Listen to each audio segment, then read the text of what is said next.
welcome to the first official committee meeting of the Children's Scrutiny. And obviously, I think it's pretty much a complete fresh faces on the councillor side. It's only Christina that returns from the former committee, so welcome all. I'll start with my announcements, I guess, which is just to remind all those joining remotely to mute their microphones and to turn off their camera unless speaking. A reminder that the meeting is being live streamed.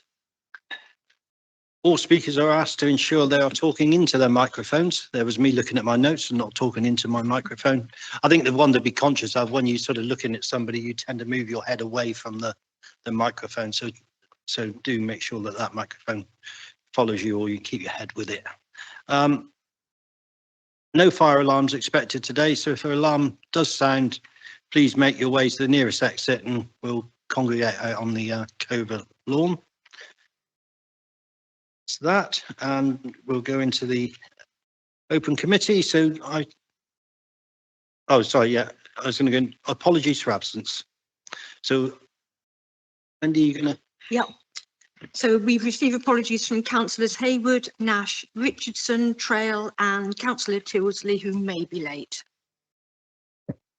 Okay. And obviously welcome to our cabinet members who are here this morning and officers supporting them, like us, all new to post.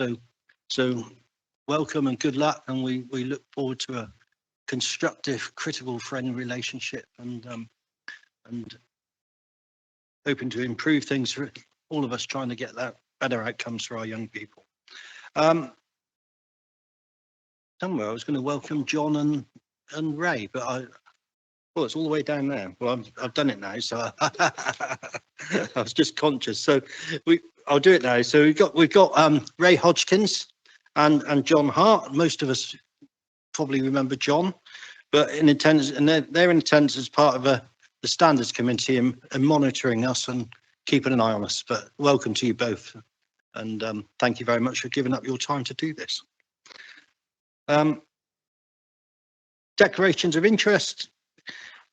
Just to remind you all to declare interest at the appropriate time if you do have one. Minutes. So approval of the minutes held on the 17th of March 2025.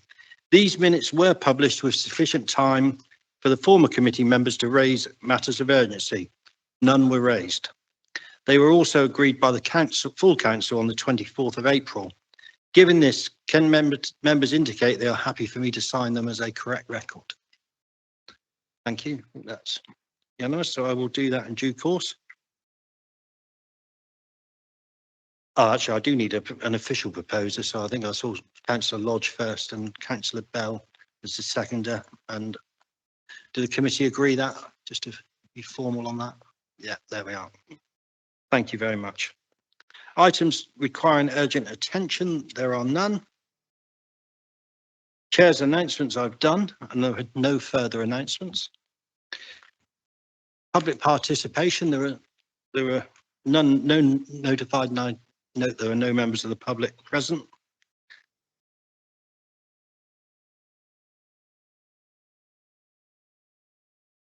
Slow down a bit now to make sure I get this bit right. So responses of the Cabinet to reports of the committee, there are none. It's a standing item, Chair. Yeah. What I'm going to propose, committee, considering we are a new committee and the items might come up through this, is to move item 8, the committee work programme, to the end of the to after item 12, and then that will give us opportunity if anything comes to light through this morning's discussions. If we wanted to do it then, it might be more helpful, I felt. So if you're all happy, we'll move item 8 to after item 12. All happy with that? Thank you. So we move straight into item 9, Children's Social Care Performance Report and Transformational Programme, and the report of the Director of Children and Young People's Futures. So I think that's over to Julian. And Richard. Well, Richard will come first. Yes, sorry, Richard. just like to introduce this as a very positive move moving forward, and hand over to Julian or to Becky for detail. Thank you. I think it's me first, just giving a few headlines in relation to the performance report, and then I'll hand over to Julian just to cover the transformation update. So everyone will have had the opportunity to read the September performance report, which covers our 19 key performance indicators that were agreed for children's social care. We do have additional indicators that we monitor on a regular basis, but these are the key ones that we've identified for the last sort of 6 months or so, and for the 6 months or so going forwards in children's. So the data is up to date as of the end of July. The reason why it's only up until the end of July rather than the end of August is because the time it takes for the system to update. So if we were to give end of August data for the first week in September when we write this report, for example, it wouldn't necessarily be providing with you an up-to-date picture. We've continued to work on the presentation of the performance report over the last few months, taking feedback from this scrutiny panel previously, and from our improvement partnership board in Devon. So hopefully we're feeling quite positive about the way that's looking now and the progress going forwards. Overall, the report evidences sustained performance, if not improving performance, against a number of those indicators. You'll also see that there are a number of indicators that we need to continue to maintain a really robust focus on. So alongside what's already covered in the covering report presented to scrutiny, I just wanted to highlight some of these key performance indicators. So KPI 1, which is on page 9 of the scrutiny documentation, you can see that in relation to the number of children and families that are receiving support through targeted early help, that is a continued upward trajectory, which is really, really positive and in line with our ambitions for children and families in Devon in terms of making sure that we support them at the lowest possible level and that families are receiving the right help at the right time, and that we're avoiding the need for them to escalate into social work services wherever possible, and avoiding the need for families to undergo child protection processes where that might not be necessary. The service is currently fully staffed following a huge recruitment drive at the beginning of this year and following increased capacity being agreed by Devon County Council, which are very much welcomed by the service. We do still have some waiting lists for targeted early help.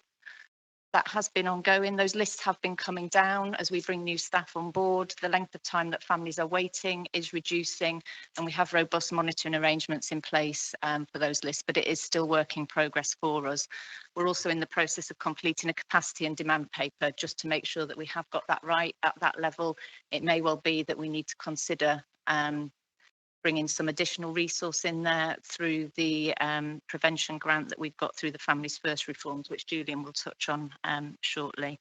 In relation to KPI 2, I just wanted to flag that the timeliness of our decision making at the front door remains much improved, although we have still got work to do as a partnership. So the front door is not just children's social care, it does involve other partners, so our health, education and police colleagues, and together we have still got work to do going forwards to make sure that we can continue to strengthen that timeliness of decision making. We've also now got a much better understanding of what's going on behind the performance reports as well, which means that we can address the issues. This summer, previously, the last 2 summers, we've really struggled in Devon in terms of managing demand at the front door. We haven't seen the usual slowdown that you might see in other local authorities when schools are not around. We've continued to see that sort of sustained busyness at the front door. This year, for the first year in a while, it's been much quieter. That has meant that we've been able to manage the holiday period much more effectively. We did put additional capacity in the front door as well to make sure that we were equipped to deal with any spike this summer. We're currently reviewing the structure of the front door just to make sure that, again, we have got the right resource there to manage the peaks and the troughs effectively, which we've struggled with historically.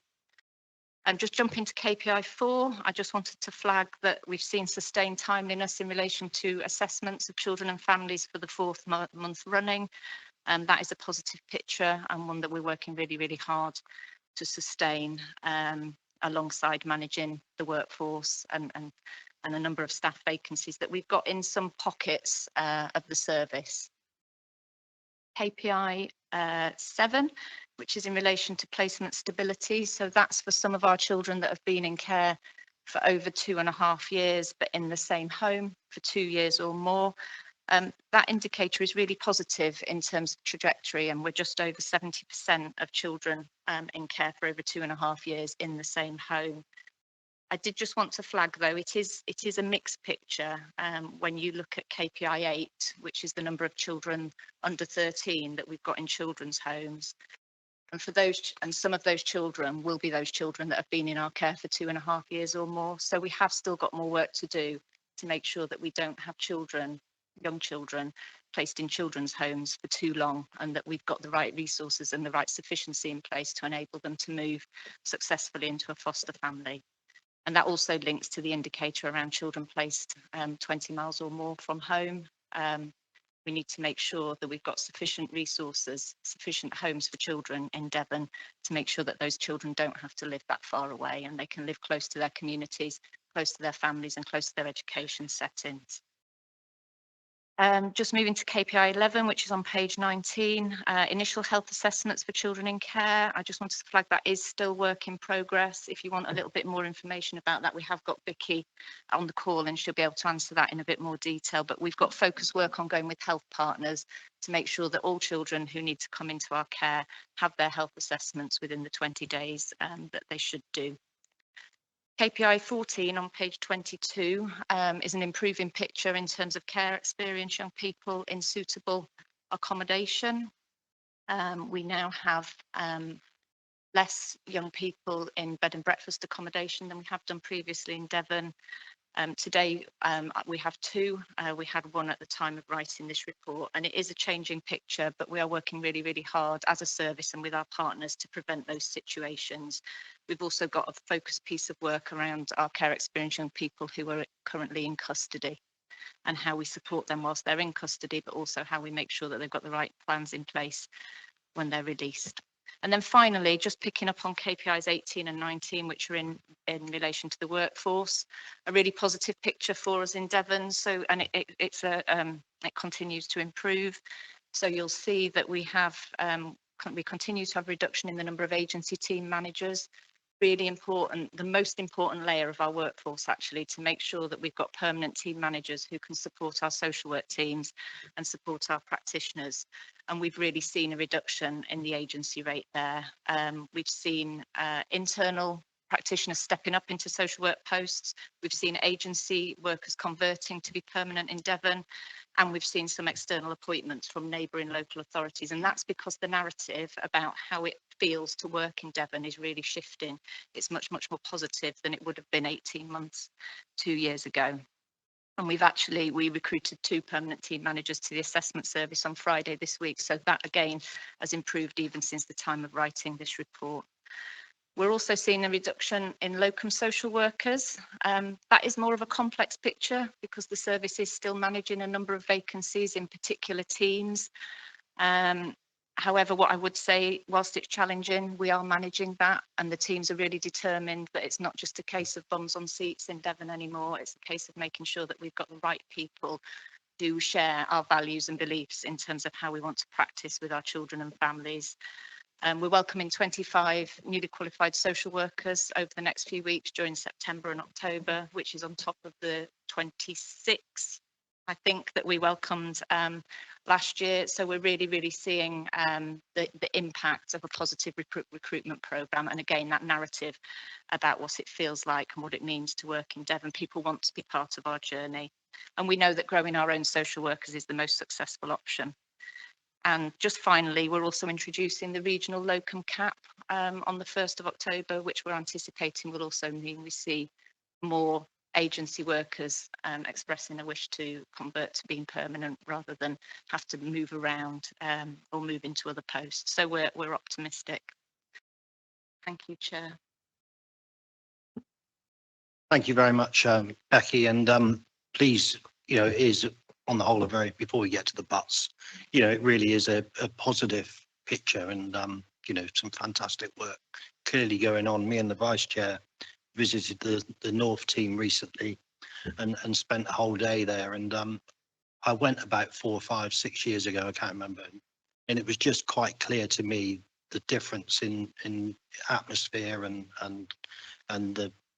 there was just a real upbeat atmosphere in the teams, and they were really engaged, really caring. And there's a few minor problems. They were talking to us about the court orders where they have contact with families and not having suitable accommodation, but other than that they were really positive. I spoke to people that had transferred from other authorities who felt that Devon was a great place to work, and they really enjoyed being part of the team and valued. So again, I think one of the challenges there was that they really want to work in Devon, but finding accommodation for themselves. So we obviously rightly are talking about children and accommodation for children, but actually part of the challenge of keep recruiting people is actually accommodation. So that's probably somewhere we need to work with our district councils as well on actually for staff as well, because one was being put up by one of their colleagues, weren't they, to keep them there. So, but no, it was really quite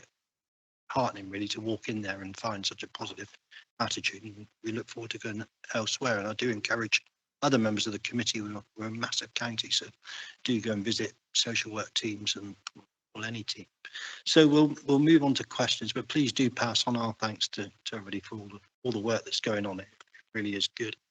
I'll start with Councillor Bell then. Thank you. Thank you, Chair, and thank you very much. Wonderful report. I've read it twice. Couple of questions, if you don't mind, and with not wanting to disparage, I used to do data analysis a long time ago, and it's a very fascinating subject. The data goes back 1 year. You mentioned yourself, or sometimes it goes back 18 months.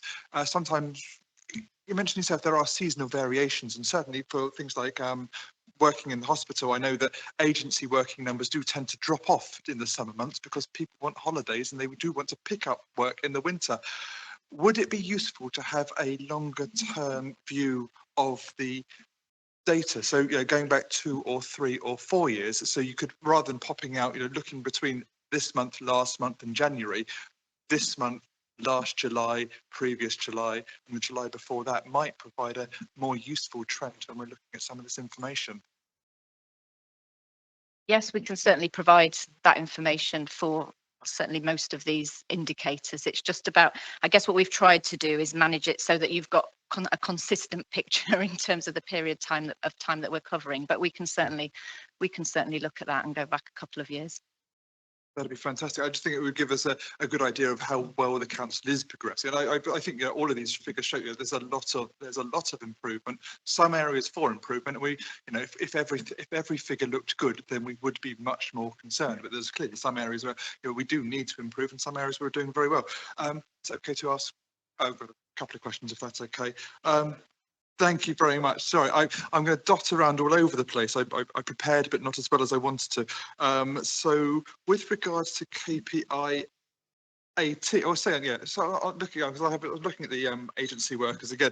I work in the hospital, so we use agency nurses as well, and they're fantastic, and they provided, for our managers, they provide a degree of flexibility, so you'd never want to have no agency workers. But I know within nursing circles we look at a sort of how many agency workers would you want to be? About 15%. 10 to 15% would provide flexibility, but also the assurance that most of the time you are using your own stuff. What sort of target would you be looking at? I see it's gone from above 50% down to 37%. Fantastic. But where would you look to go to?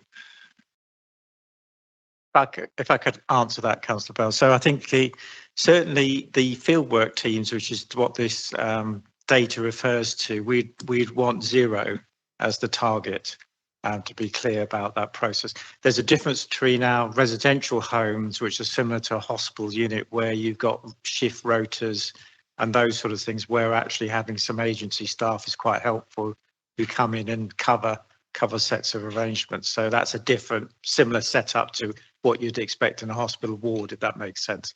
But for our field work, social work teams, a bit like GP practices, we'd want permanent staffing in those places, just to give that Fantastic. analogy. If that I makes wrote sense. down 0.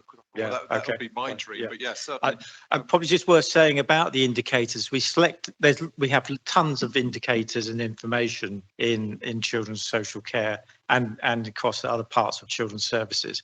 But we selected these are the ones we identified as being problematic for us as a council and which we need to work on, hence why we've selected a few. And to give a real focus for the service, but also, for scrutiny to look at in terms of that progress as well, or lack of it on occasions in terms of what we need to do. Just give a bit of context there. Fantastic. And I think just to follow on 18 again, if that's okay, because I think 18 and 19 do the same sort of thing. But you've got a nice progression downwards over the last year. That's fantastic. Will this figure, is that going to be an ongoing trend in another year's time? Will we be seeing into the high teens, or do you think this is going to get progressively harder to achieve? So obviously 0 being a fantastic target, but how will we get there?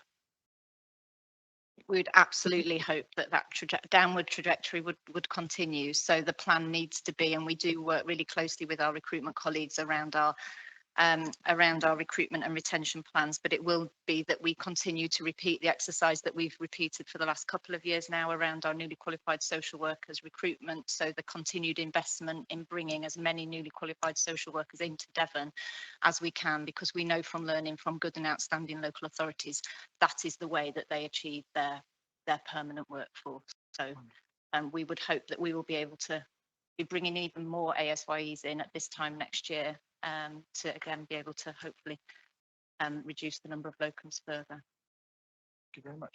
And look, one more, then I will pass on. It's related again. You mentioned, sorry, I got a little bit, I forget things sometimes. You mentioned a locum freeze or a locum cap in October. Is that going to affect our ability to provide a service? Because I'm sorry, I use a hospital example.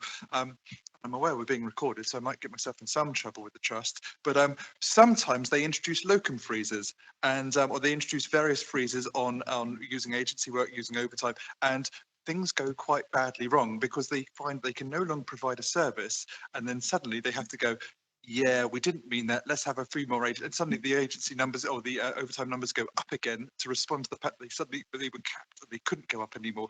Will the locum freeze, or how effective do you think it will be? So it's a locum cap rather than a freeze, and it's national. So it's a cap on locum pay rates, basically. So that local authorities can manage, because obviously they were getting a bit out of control in some areas. So as a region, we've worked with all of the other local authorities in the southwest to agree what our agency cap rate is in Devon, and that will be implemented region wide from the 1st of October, as it will be nationally. So no, we're not anticipating that it will have a negative impact, only a positive one, in that hopefully more locum social workers will decide that being permanent is the best option for them. And I assume our friends in Somerset, Cornwall and Bristol are all sort of matching us. Yep. They're not going to be going, well, we'll give you £5 an hour more. No, it's to put a stop to all of that. And also Yes. to make sure that our locums, that locum social workers are qualified to be experienced locum social workers, because up until now, it has been quite easy to qualify as a social worker and then move straight into being a locum, rather than actually embed your skills, experience and practice whilst being in a permanent position in the local authority. Right. So it's to deal with quite a few issues around the employment of locums. Thank you very much. Obviously, my cynicism being in the NHS. Thank you very much. Thank you, Chair. Just a quick question that you brought up. There was a waiting list that you mentioned. I mean, how long is, because you never mentioned how long it was. Is it 6 months? Is it a year? Or is it longer? Or is it shorter? So that's one question. And the other one is, so there's two questions. Do you want to answer just this one first, do you think? So the average waiting time for families who are on the waiting list is up to 4 weeks, which is, is longer than we would like ideally. These are families that have not been assessed as requiring a statutory service. They're working with us on a voluntary basis, so with their agreement, whereas sometimes families who are working with the social work teams, you know, we have to make a decision that we need to be involved regardless because of some of the worries and concerns about those children in that family. So yeah, average 4 weeks, we continue to work to reduce it. And like I say, we are just in the process of reviewing the capacity because we do have an opportunity through the Families First reforms to further expand our early help services in the right places, if that's what we decide we might like to do, is in Devon's best interest. And my second question, Chair, is just on for Councillor Bell there, is that this agency work, because it's very vulnerable, isn't it? Children are very vulnerable, and swapping people, somebody might say something and then you have another agency and they say something else. Children are very, very switched on to this, and then they lose the plot. And I feel that if we have too many social workers and we don't have stability because the communication is poor, then what are you going to do about that? Thank you. Absolutely. And so obviously our aim to have a permanent workforce will decrease the likelihood of children having to experience unnecessary changes of social workers. We have reduced our turnover of social workers generally in Devon, which has been really positive. And we are in the next report that Julian will talk about, we have moved to a locality model, and part of that is working with the service to make sure that we prevent children from transitioning to different workers unnecessarily. And as part of moving to that locality model, we were really, really clear that children wouldn't experience a change of social worker as part of that. So we've always got that in our sights, and that's always our ambition, that children don't experience unnecessary change, because it's about their relationships with their social worker. Yeah, I mean, it is definitely a positive, real positive story here, Councillor Julian. I mean, I've been here too long now, but maybe not, but yeah, I mean, it's certainly an improving picture, and I think it really is good that we, you know, like you say, and you're right to raise the fact this is about children, the impact on them, and I think stability in placements is vital, and it's great that we have been on such an improvement journey. Councillor Wilson, right. Thank you, and thank you for such a positive report. And also, I really liked the layout of it. It made it really clear to me and really easy to understand. I've got a couple of questions. One is about KPI 3, which is re-referrals. As somebody who's new to this sector, I don't really understand what re-referrals are. I can make a guess, and also why they tend to occur, please. Thank you. So re-referrals are children who are referred back into our service within 12 months of having social work involvement, to support the family to make the changes that everybody's identified need to be made, but they're re-referred in, and it might be that they are referred back in for the same reason that they were referred previously and received support for, or it might be that they're referred back in for a completely different reason or a combination of factors. So we will always see a number of families who are referred back into the service for further support or ongoing support. And you'll see from our data in Devon that our, compared to some of the national data and our benchmarking data, that our re-referral rate has been higher than we would want it to be in Devon. But overall now the trajectory is heading in the right direction. That said, obviously June and July were higher than we would have liked them to be as well. So it's about making sure that our intervention with children and families is right first time round, and that we're supporting them to make the changes. We will always see some families coming back in, but we see that reduced. Okay, thank you. That's very clear. Yeah, I guess I was thinking with re-referrals, you've got children and families that are going through something, they've got to repeatedly go through a process, and it must be quite difficult for them to have to keep going through that. That's right. And it's also about being really clear that when we're closing our involvement with children and their families, that we're clear about who across the partnership can provide that support to them ongoing, and that plan at closure is really clear to everybody, so that other partners can pick that up, and they don't always need to come back into children's social care. So it's about making sure there's a sustainable support plan in place that doesn't always need to involve a social worker. Thank you. Got a second question, if that's all right. Can I just sneak in there? Yeah, sorry. You've sort of lined me up on a question I've got, because we've talked about partners a lot already this morning. and throughout the reports, and the reports, as Councillor Wilson said, are really clear. The bit that's less clear for any member of the public picking this up, and even myself, who are the partners? Because, you know, I just wonder whether we ought to be, I mean, I sort of know the NHS, I know the police, but I think it'd be helpful sometimes in these reports that it actually does highlight that, you know, that who our partners are. I know it can be tricky because we want positive relationships with our partners and building them, but it always, in my 12 years on the council, it's always been this council that seems to have taken all the heat for special educational needs and social care, etc. So I just wonder if we could include it when it's appropriate, who the actual partners that we are working with are. Chair, happy to take that. I mean, just as an overview, the three core statutory partners are ourselves as the council. Just to be clear, it's not Children's Services, it's the council as a whole, which is a statutory partner. The NHS, and that's delivered through the Integrated Commissioning Board at present, and the third being the police. So those are the three key statutory partners in that space. But actually, there's a whole range of other services which have statutory responsibilities, including district councils, how they're exercising those, and they're required to review their services around how much they are safeguarding children and vulnerable adults as part of that work in terms of their reviews, which they should do as part of that reviewing process. And then also other services, you know, outside of that in terms of youth, voluntary sector, etc., would be engaged in elements of that. So there's a level of almost a pyramid of engagement around statutory provision, which is the safeguarding partnership has a lead responsibility for coordinating. But that's something perhaps we can go into at another committee meeting in more detail about responsibilities and work in that space. Yeah.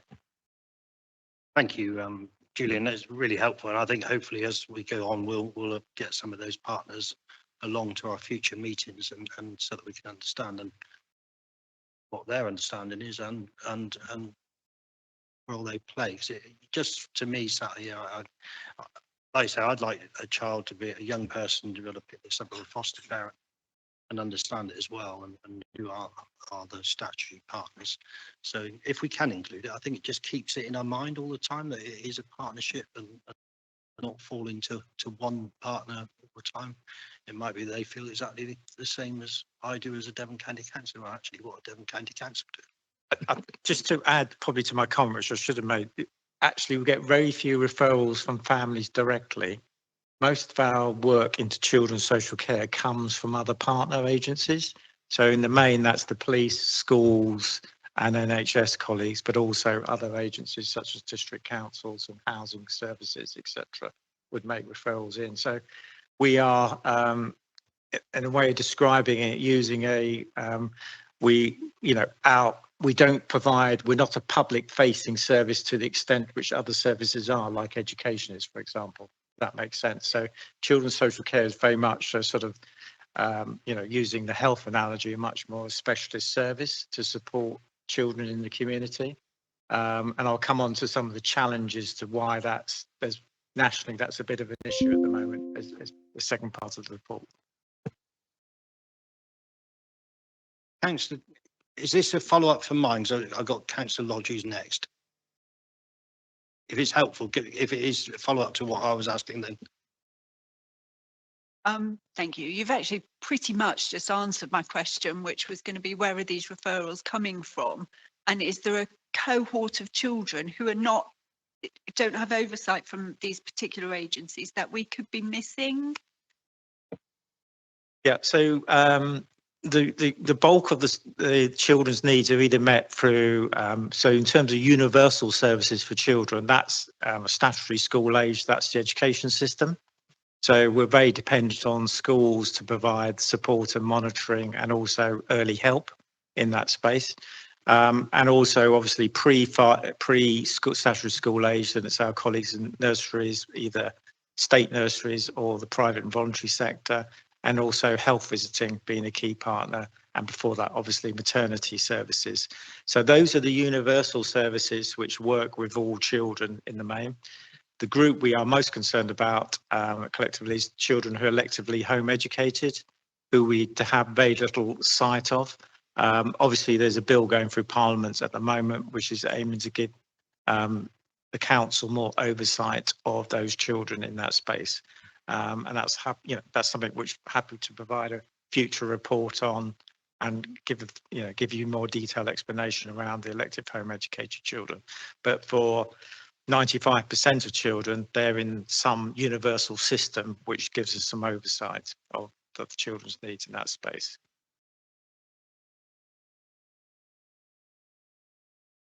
Yeah, my question follows on a little bit from that. Looking at KPI 12, the number of young people known to social care who are not in receipt of full-time registered education. Going back to what Councillor Bell said, it'd be very useful to see some trends over time here. We're just seeing a short snapshot of 1 year. Clearly, it's a very steep climb. So I'd like to know if there's a trend there. I'd also like to know whether this is a countrywide trend. Has something happened to make this a steep incline happened? But above all, I'd like to know what you and partners are doing to reduce that trend.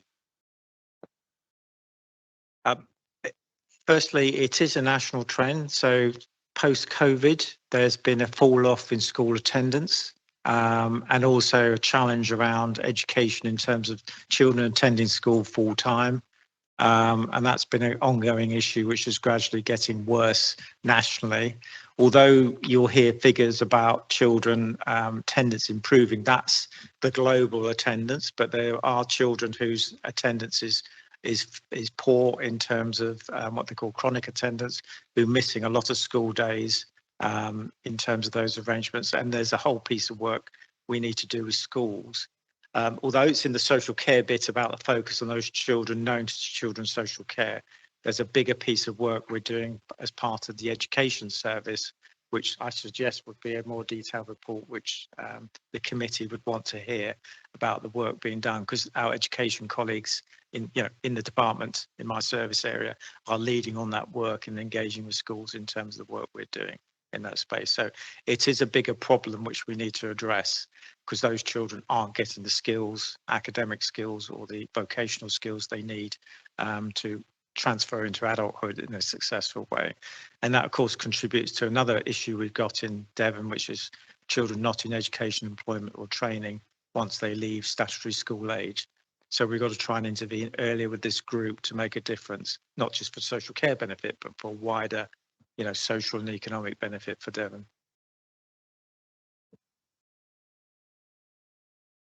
Bringing Christina Maven, if is that a follow on from that? Yeah, thank you. I picked up on this. There's an awful lot of children on part-time timetables. It would be useful to understand why they're on part-time timetable. And I know this is education, but also who oversees that part-time timetable and from an education perspective. So, and what is the trend? It's this part-time timetable. So how many of those do we know are integrated back into full-time education? Are they all the same ones? Are there some coming off and some coming on? I think it'd be useful to have more information about the part-time and the oversight of that education as well as the others. But there's quite a lot of children on part-time timetabling. And what does the part-time look like? Is it 1 hour a week? Is it 3 days a week? How, so I think it'd be useful to unpick that a bit more. So for those children who are part of the children's social care system, i.e. either they're children in care or they're subject to an intervention by children's social care, we have the virtual school, which is providing oversight of those children's needs, and their needs are being met through that process. The concern, which goes back to an earlier question, is that the oversight that Councillor Connor was raising, the oversight of those children on part-time timetables who are not known to children's social care, then there is no one currently having oversight of that group except the school itself. So there is an issue about statutory school responsibilities in relation to these children and actually the oversight that they're having. We are expecting that Ofsted will change its framework to look at those vulnerable groups more focused in a focused way than they are currently looking at school performance in that context. Again, it's quite a detailed education examination. I would suggest that's something you might want to explore in more detail. But relevant for the social care children is the virtual school. And again, you know, we can provide more detail in that space if that be useful for a forward plan discussion in more analysis of some of that. I don't have the figures to hand to give you. Yeah. Thank you. And we are going to have a masterclass on the virtual school. So I think that does play a vital part in sort of knowing exactly what our young people that are in our care are doing and how that virtual school plays that challenging role as we would as a normal parent. So it's yeah, with that, I forget the date of that, but I think it could. There's two things, Chair. There's a all-member induction session on SEND education and inclusion, and we're arranging a masterclass on elective home education and the role of the virtual school as well. I think it's late September, about the 30th of September for the induction session. The masterclass, we're finalising a date and hopefully I can circulate that within the next couple of days. That really will be quite an important job, you know, sessions for us to understand the work. Donna, did you want to come in? Thank you. Just a couple of things to pick up first, just in terms of the technicality within the report, that since the publication of the report, it's important to note that the strategic plan, referencing 4.1, I do think that we should have the additional reference that the Council strategic plan has been agreed at Council and sets out an extensive commitment to improving children's services throughout. We know that that's been agreed. Secondly, that there was a paper at Cabinet last week on the 10th of September where, you know, the Transformation in Children's, a new board has been set up to monitor the 5 transformation programmes of the Council, and every one of them has a link. 4 of them are, 3 are specifically children's focus, or 2 are connected into children. So it's just 2 additional commitments from the Council. The other piece is probably just to point out, and I'm glad it was raised today, about governance and responsibilities.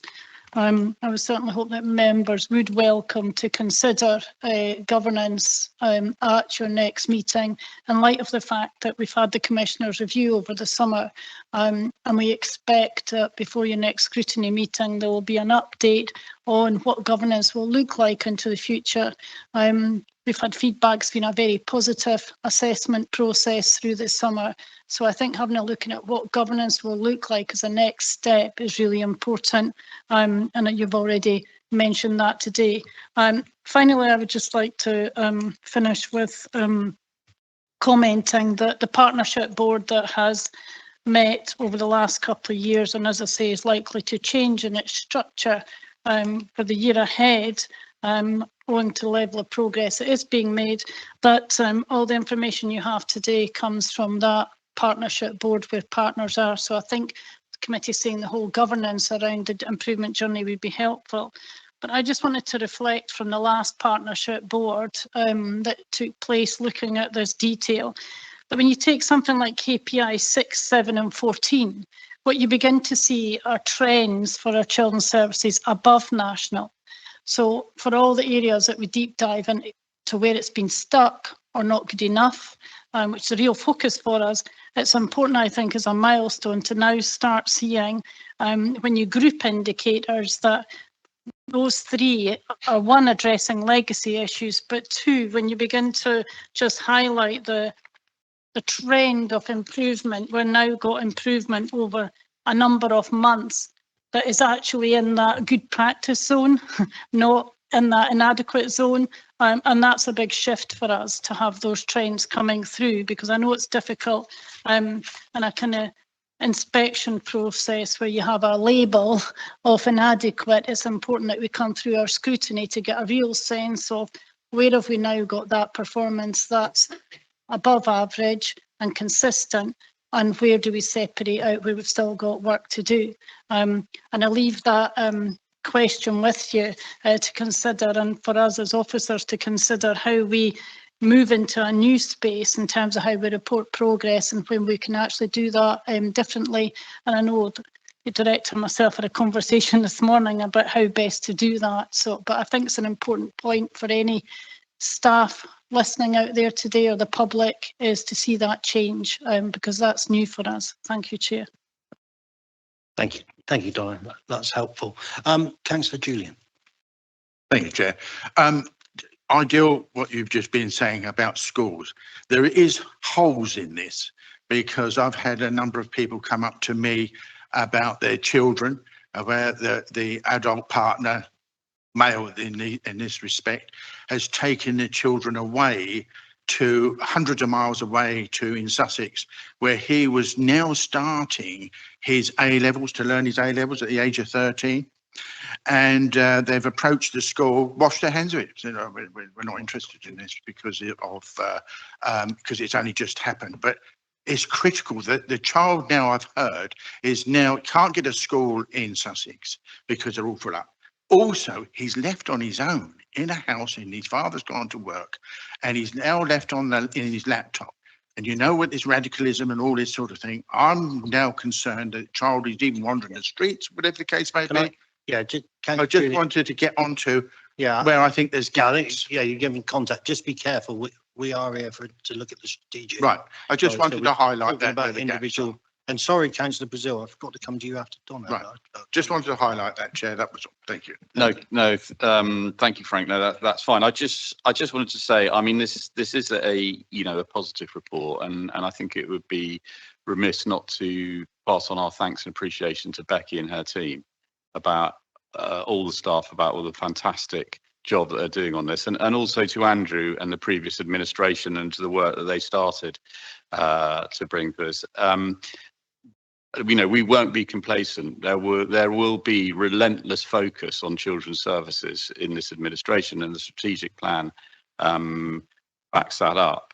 So, I think this is a good start, but it's by nowhere near the end. Indeed, it's never the end. You're always looking to improve and be better. Just the point. I mean, Robin, you talked about a specific there, but I do think that it would be, as councillors, you sometimes feel slightly, impotent in the sense that you can't, what can you do? I would urge all councillors to visit as many schools in their division as possible, to talk to the teachers, particularly around inclusion and SEND and things like that, to see what they've got to say and report it back, because in the end, those are the ones who know better than anything else. You've got KPIs, that's fine, but actually, if you're getting the from real people telling you what's working, what isn't working, what difference we could make, I think that's absolutely crucially important. And also, it helps to build that partnership that we talk about, the partnerships between the county and our schools. So, I would say to you, if you get the opportunity, do go and visit your schools, find out what they're doing, and let us know, let Scrutiny know, report back, because it's super important. Finally, I enjoy the report as well. I think it's very clear. Just a plea about acronyms. I think it's in KPI 13 where we have an ETE and then an EET, and I'm not quite sure which is which. But anyway, I think it might be helpful just to have a glossary of acronyms for all members, actually, but just so until we get used to it and experience with it. I mean, I know Christina talked about the part-time timetable, but I wasn't quite sure what PTT stood for, and it doesn't really mention it in there. It does at one point, but those are the sorts of things that I think it makes it even clearer. What is a clear report even clearer? Thank you. But also, it's a public document as well, isn't it? So I think it's important that members of the public pick it up and reading it can really understand. Like you say, we're committed to an improvement journey.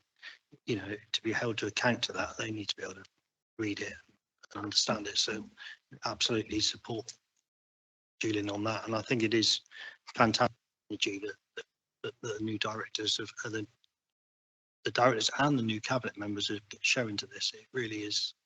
I know you've both been away for a long week last week up in Warwick and Cambridge and various places. So that's fantastic.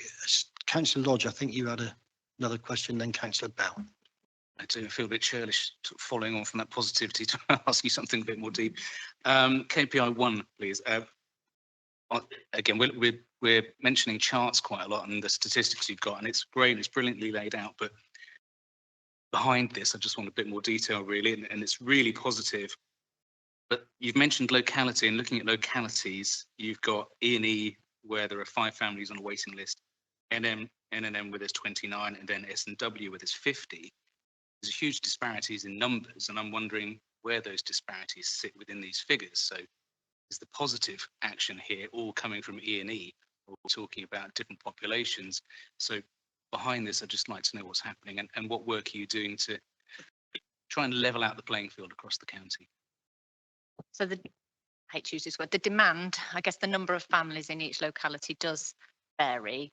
But also alongside that, we have been onboarding quite high numbers of new members of staff, and that has happened at different rates depending on, how easily we've been able to recruit to the localities. So some of that has impacted on waiting lists being higher in some areas than others. We are monitoring it regularly, and we're moving resource around. The other thing that we did move into the locality structure in May, June time. So we're still adjusting to make sure that we have got the right capacity in the right places.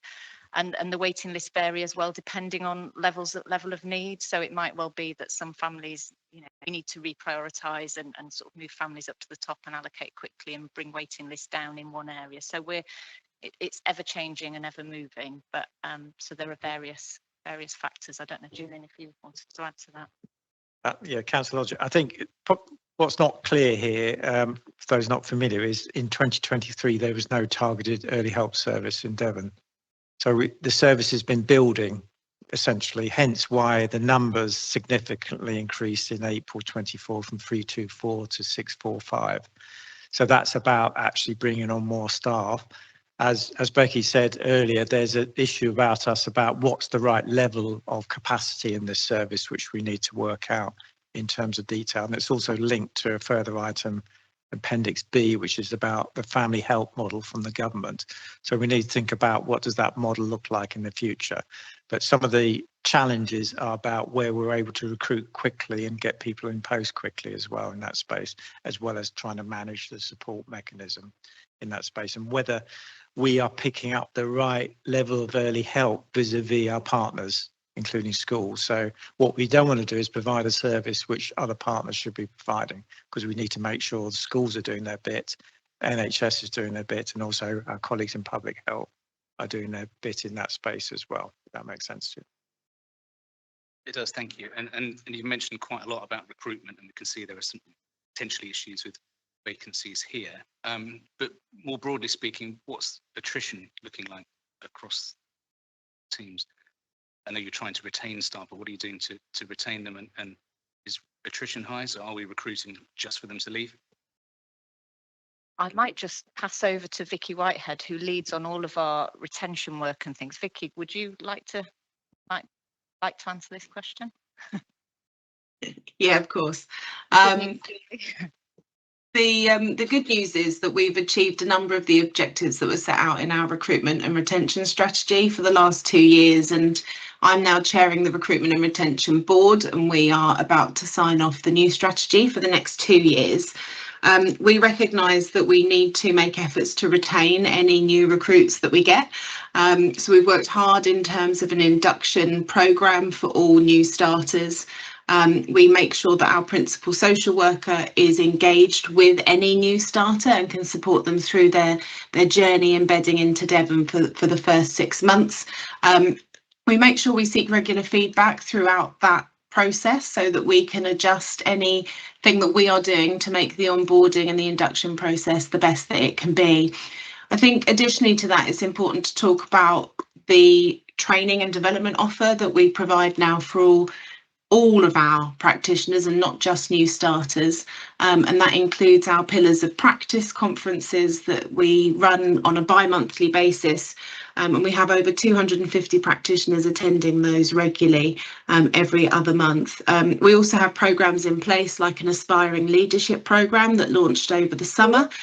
We've got 16 candidates on that now, and that's building on the newly qualified social worker journey that we created to onboard and grow our own, but we want to keep those, and we want to continue to support our practitioners to grow into higher level management and leadership roles. So we've launched an aspiring leadership programme That's run by myself and also the principal social worker, where those practitioners who are aspiring to be a manager or a leader in Devon are also supported to achieve those aims and those goals. So we now have a development and a learning offer that covers our entire system, as it were, in every layer of role within the organisation to keep people with us. Alongside that, continuously improving social media presence and reputation, which we know is having a positive effect, because we have also been asked to take more step-up students than we have ever had before who wish to become social workers, and that we know that they want to come to Devon to experience that programme with us. That sounds absolutely awesome. Is attrition rates, are they going down? We are seeing greater permanence across the service. They are going down. I don't have the exact figures in front of me, but I know that we are seeing greater permanence, and we are also seeing people staying with us for longer. Certainly in terms of our NQSW programme that we launched last year, we had 30 new starters within that programme, and we only lost 2. 2 were for very legitimate and genuine reasons, which were that they were unable to complete the programme. So we know that that is working, and we are retaining from that programme in terms of growing our own.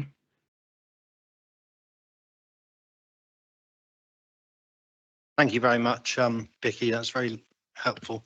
I think, can I just come in a minute while I look at my list? I know there are a couple of people on the list. I'm sort of really interested because I think the young people, our care experienced children in employment, educational training, it's sort of this is a positive trajectory. But I was sort of shocked to think that still 47% are not, which, you know, I mean, obviously, like I say, that's an improved position, but to think that 47% of our care leavers or children in care are still not in employment, education or training, how are we going to tackle that and further improve that? Because, you know, it's still quite a long way below where I assume we would want to be as a council.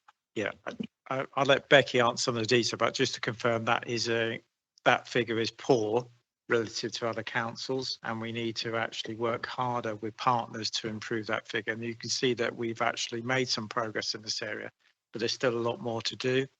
I think the challenge is asking partner agencies, district councils, about how many apprentices do they have who are previously care leavers or care leavers, so, you know, care experienced young people. So there's a challenge around the public sector more generally, NHS colleagues, how many they're employing as care experienced young people. And obviously we're doing work across the council because, you know, it might be appropriate in other settings. We do employ apprentices directly within children's services, but it's, as you would understand, there's very few areas where we can do that in an appropriate way. So what we're keen to do is get other opportunities, work experience as well, rather not just apprentices, for care experienced young people. And we want to replicate the same for Children's Send as well, because those figures aren't great in terms of our context locally. So we've got a lot of work to do to help vulnerable youngsters into employment experiences and opportunities, and provide support to employers to take those young people on. So it's a big piece of work we need to achieve, and that's a key group within those not in employment, educational training. Yeah, thank you, Julian. I mean, obviously, I guess you didn't mention the foster carers, and you know, they are doing a fantastic job, and it's probably a really hard job. But how I guess, what's the word for it? But I guess they are the people that are in contact with all these young people all the time, as well as the social workers. But well, even more so, how are they encouraged or trained to be aspirational for these young people, and the importance of getting them into one of the 3 areas we're talking about? Can I suggest we've got fostering on the agenda? Can we ask, and Daniel Moncrief, the assistant director for that area, can talk a bit more detail about that when that comes in terms of foster care? Does that make sense? I'm happy, but yeah. Don't let me forget. No way.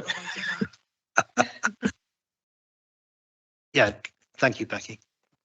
Just finally, I guess, just thinking about our care leavers who are not in education, training and employment, I guess the other really important thing for them is making sure that all of their needs are met, because actually their ability to successfully access education, training and employment is impacted by them having stable and secure housing and homes, having their emotional and mental health needs met, for example. So they would say that they are two of the key things that need to happen first for them to be able to make sure that they're able to access education, training and employment and ongoing.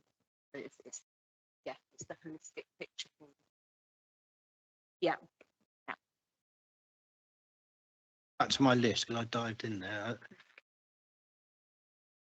I think what we'll try and do is get through 3 or 4 really quick questions on the bounce, and then we'll do them one after the other, and then get an answer from each of them. So I've got Councillor Bell, then Councillor Connor, please.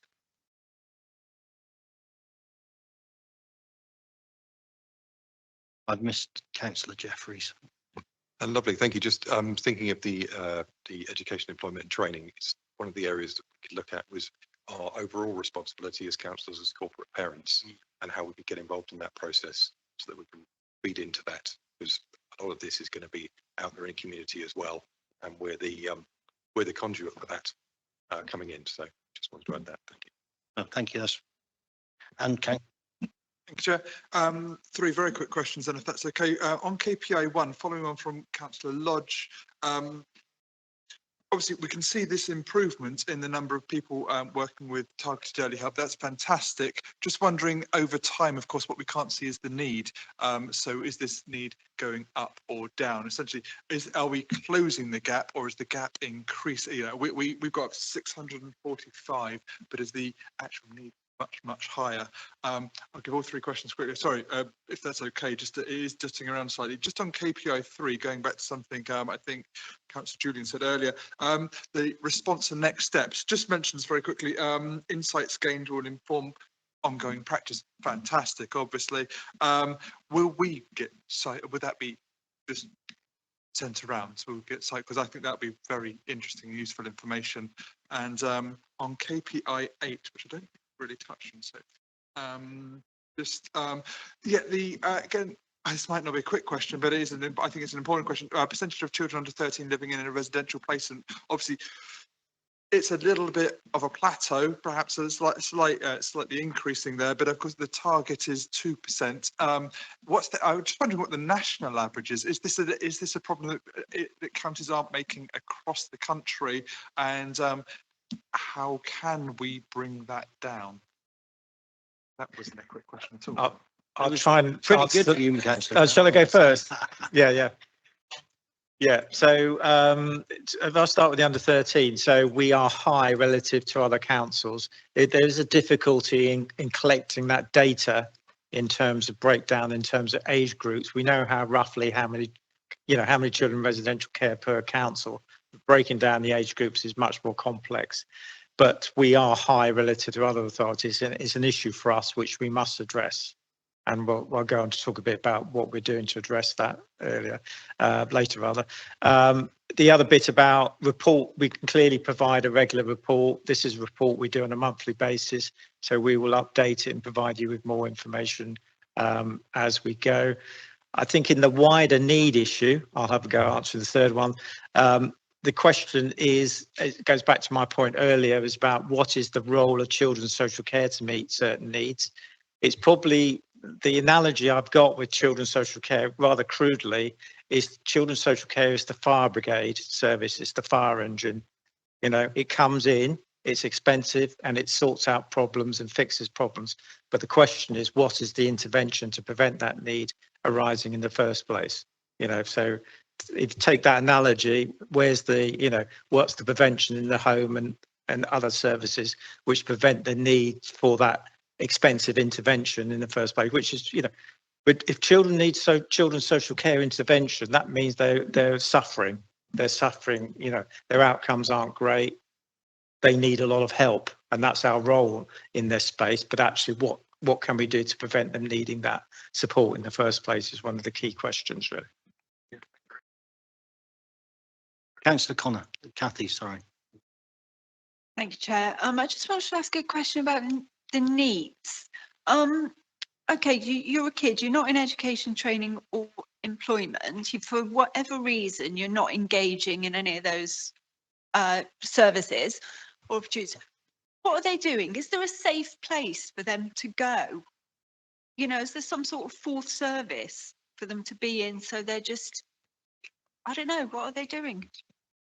Councillor Connor, what I'd suggest for you, Chair, is that something you want to discuss as part of an education focus, because it's not really children's social care lead responsibilities area, and have education colleagues around the table to discuss that in a bit more detail. Those are good questions. I don't, I'm not saying they're not the right questions, but I think we don't have the right people here to give you a much more detailed answer. And I wouldn't want to give that without their context. Yeah. Yeah, and I think also that masterclass we're doing with the virtual school will creep into that, so that we can fully understand our role in asking those questions. Donna, did you want to pop back in quickly? Yeah, I just thought that Councillor Lodge's question is really fundamental, because the more stable we have at all different levels in social care across the workforce, the faster we can improve, and the better service we can provide to children and young people. That is the key. What I wanted to point out, just to give you a sense of that, is that in terms of that stability of the workforce, 2 years ago, and going out to start or grow our own strategy, we only had 7 newly qualified social workers apply to be part of Devon. In the last 2 years, we've had 4 times greater than that. So you've got 4 times as many newly qualified want to come and work in Devon now. So that's, quadruple. That's fantastic. And what you're hearing from Vicky is that all of them decided to stay, except 2 for exceptional circumstances. So that more people wanting to come, everybody staying, that's fantastic. The other bit is the stability across specialist roles and vacancy levels. And at the moment, although we have a mix of agency, which we hear we're bringing down, and stability, there's no 0% vacancies in team managers, 0% in advanced social workers, but we do have 10% vacancies in social workers. So again, you're beginning to get a sense of vacancy management, which linked to caseloads is really important in supporting. So that's all going in the right direction. But I need to follow up with what the chair said at the beginning, is for all these statistics, the difference is actually when you go to the pillars of practice, learning days, when all our staff come together and there's a detailed programme all year round, and you go into those sessions, and I'm sure there's an opportunity for scrutiny members to experience that, because I know that we've always had a previous cabinet lead and cabinet members attend those days.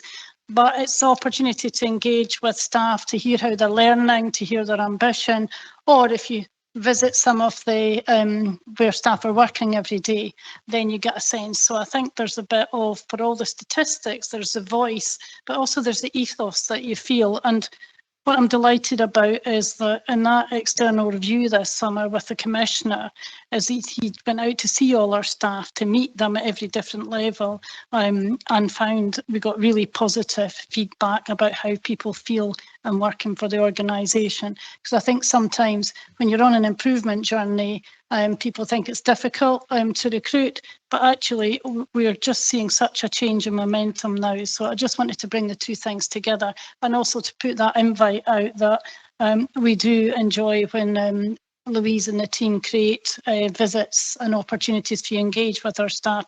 It really makes a difference when you come back here to do your scrutiny. Thank you. Yeah, that was certainly the impression that myself and Councillor Wilson had, was when we visited, how much they appreciated the fact that we came to visit and cared what they do on a daily basis, because they are working really hard, and I think did appear to give them a boost. Not very often I've turned up somewhere and somebody feels boosted, but that was the feedback I got that day. Vicky, did you want to come in? Yeah, thank you, Chair. I just wanted to provide some reassurance in terms of the data around retention. So, I was able to explain that it is improving, but the data actually is probably a bit better than just it's improving.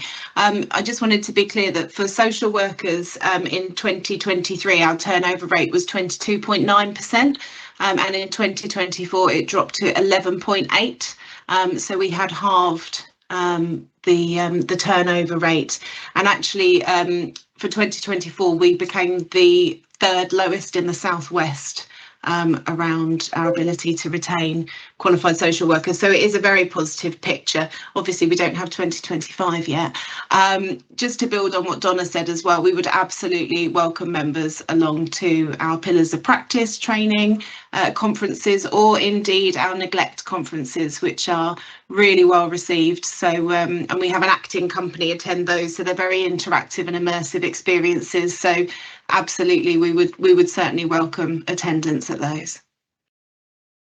That's great, and Louise is going to share those with members of the committee so we're aware of dates. I want to finish with Councillor Wilson, and then we probably do need to push on. Hi, I've got a couple of questions more about national policy. Being new to this, I've tried to absorb what I can, but really, I wanted to know, first of all, how do you think the national initiatives are going to help Devon's improvement? And then my second question was about the Growing Futures programme, and really how is that going? I'm not clear when that started. I know it's a 10-year programme, and what you think the challenges are around that as well. Okay, so this is Appendix B to report effectively. Shall I carry on that, Chair? So just talking about the national picture. So nationally, there's been a number of reviews by the previous government, which has been taken on by the current government, about children's social care. It goes back to the sort of general points I've made before. So one of the concerns is that there are too many children in care, and that the care provision is not of the quality ideally nationally we would want. And secondly, there's too many children identifying needing child protection type interventions and services, which is very, very invasive into the family life. And in a sense, we need to work very differently with families to support them. So the government's view, and I'm simplifying it, is to try and work with children's social care services across the country to change the way they operate, to actually provide more support services at the right level. So going back to the early help conversation, and at the same time provide better care outcomes for children, either through adoption or through special guardianship, which is getting carers, relative family members and other relatives to care for children where parents can't care for them, or highly specialised provision to meet those children's more complex needs so that their outcomes are better in terms of moving into adulthood. So if I go into detail into that, so there's two key, the key priority at the front end of the service is what's called the Family First Partnership Programme. And you'll see on slide, which I haven't got the number in front of me, I think 38 in the presentation in my pack, and 32 it says on the page there, but anyway, hopefully you'll see that. Yeah, is that the Families First programme is a national programme, and councils across the country, so that's all councils, irrespective of their status in terms of Ofsted judgments, have been given what's called transformation funding. So in Devon, we've been given 1.8 million to invest in transforming our services. The complexity, of course, in Devon is that we've also got the challenges from Ofsted about elements of our service. So what we've been doing is combining the national expectations around improvement, but at the same time addressing some of our weaknesses in terms of the improvement areas. So I'll take you through some of those. The next slide gives you an overview of what we're doing across children's services more generally, and talks about the Families First programme. If you look at the transformation, change and work programmes, it's layered across. There's a children's social care improvement plan, which is approved by the Department for Education and Ofsted. and its key elements are around practice improvement, workforce, quality assurance, and obviously partnerships, some of which we've touched on already. The two key elements of that are the Families First programme and the Sufficiency and Growing Futures programme. And below that gives you an idea of those elements in terms of that process. So just going on to the next slide gives you is our practice framework. So this is what we do in terms of children's social work and the practice experience we want in the service. And it's what's called a relational practice. What we want to do is, and what we are doing, is improving the way we work with families in a much more involving process. Because to make changes in family life, we need to get parents on board, grandparents on board, other relatives as well, to help families change the way they do things, so that with our support, they can make differences in children's lives. Of course, part of our role is also make other partners in that space as well to support families and make better outcomes for children. What we need to do is to try and reduce the number of children who need care when that is not necessary, because we think we can intervene in family life to make a substantial difference. The other bit which we've done in terms of that is structure our services across children's services into 3 localities. These are based on schools, because as you heard me say earlier, schools are the universal service in the main for children, alongside public health colleagues and maternity services. So we need to make sure that the way that children's social care operate supports schools and work with families who are attending schools, hence the locality structure we've got. And that's based on both need and population numbers, just to partly address some of the questions colleagues may have in that space. And next slide gives you an idea around the locality model, about what we're aiming to achieve through that process. And we just started, there's been, you colleagues may be aware that we've made changes in the education services, and we've just started the conversation so that locality managers from social care are meeting locality managers from education. That's new in Devon, so we're getting that togetherness in terms of the way we work and operate in that space. And the 3 areas are the main sectors, and you've got lead managers in each of those areas for the development. Also enabled us to work more closely with partners, not just schools, but obviously colleagues in the NHS as well, in terms of some work, and also our police colleagues. So moving on to the Families First reforms.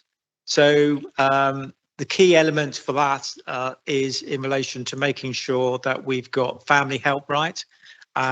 Government see family help as a combination of early help and support to the wider parents as well, in terms of the support mechanisms we have in place. So we're developing a model in that area, working with colleagues in other council areas.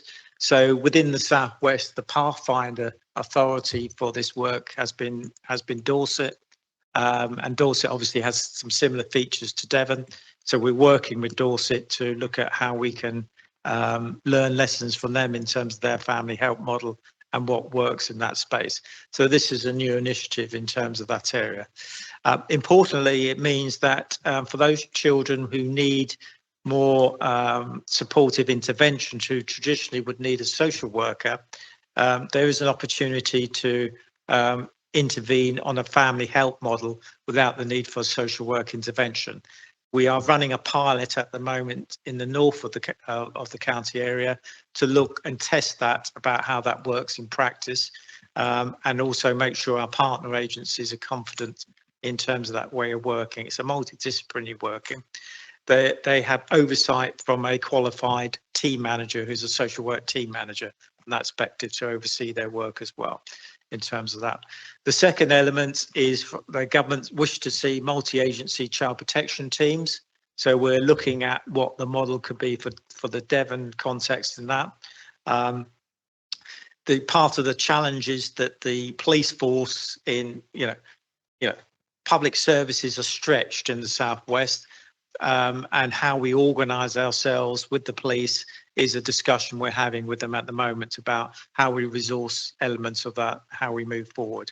We think there's capacity and models elsewhere which we think we can work with, particularly over the border in the Avon, Somerset, Constabulary, and also in other police forces in other parts of England, where they've got a more supportive structure around intervening for children who are at risk of child exploitation. So that's risks outside the family home.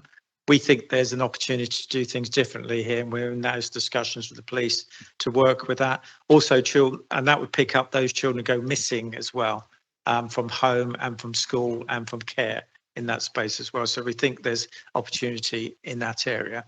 The other element which we, Devon's good at actually, is family group decision making. So this is where we get the family, and that just not just the parents, but also relatives, to think about the solutions for the situation. So we present the solution. There's a coordinator.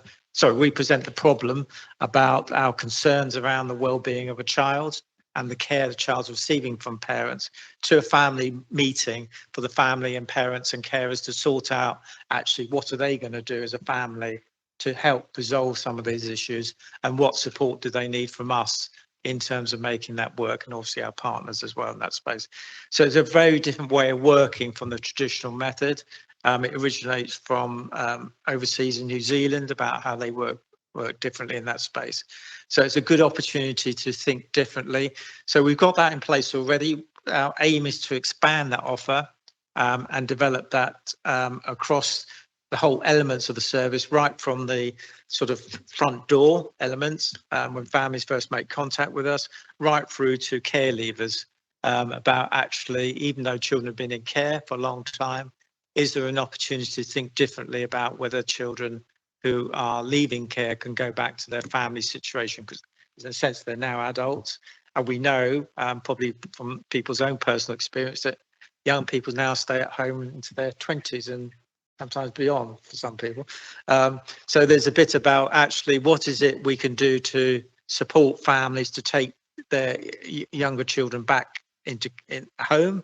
Some of that's because circumstances in the family may have changed, and circumstances are different, but also the young person has skills and experience and education, so will be in a different space in terms of some of those risks which were identified perhaps when they were very young. So moving on, so we've got the three reforms in our 5 strands. So we've got strengthening our front door, which Becky's already touched on. We need to strengthen the way we operate at the front door with our partners. The targeted early family help and how we develop that into a more effective service. Capacity issue in terms of that, what does that look like in the future? What we want to develop for our multi-agency child protection teams is, besides exploitation, is what's called the family safeguarding model. So for those families who need social work intervention, the aim would be have other practitioners in that space.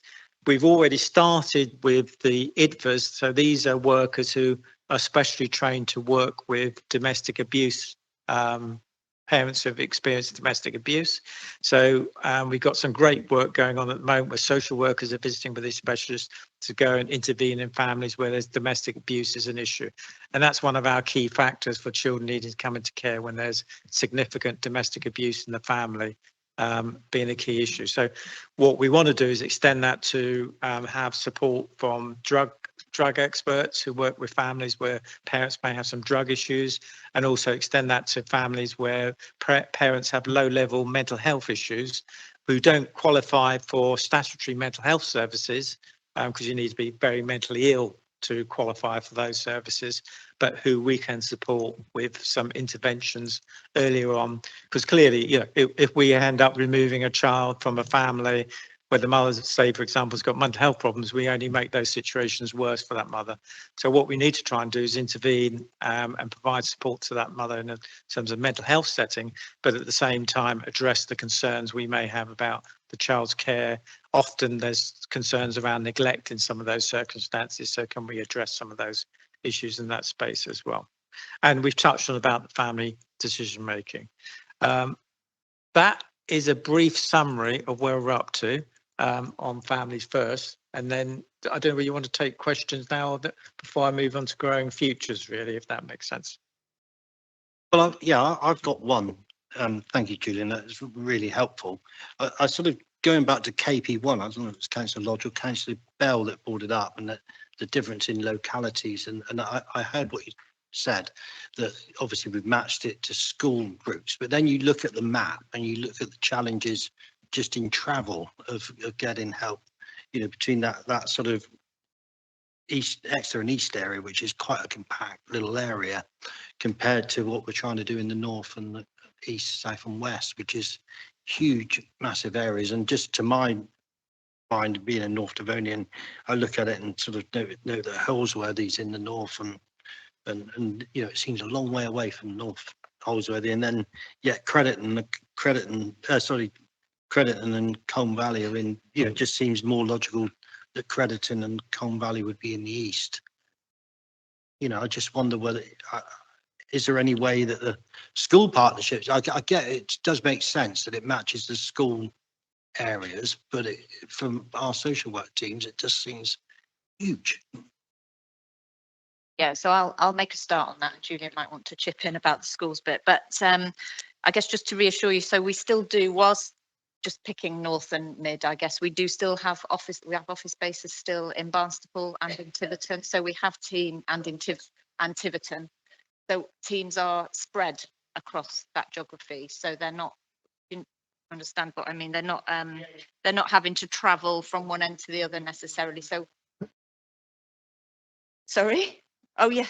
Yeah, so I mean, the Barnstaple team are used to travelling to Holsworthy, and we will have teams that are, what we're trying to do is allocate children and families according to, you know, sort of on a patch-based approach. It's not always that easy because we can't necessarily predict the demand coming in, but that is how we're trying to set ourselves up. And we've moved teams around as well. So we've increased numbers of teams in certain areas where we've needed to that move.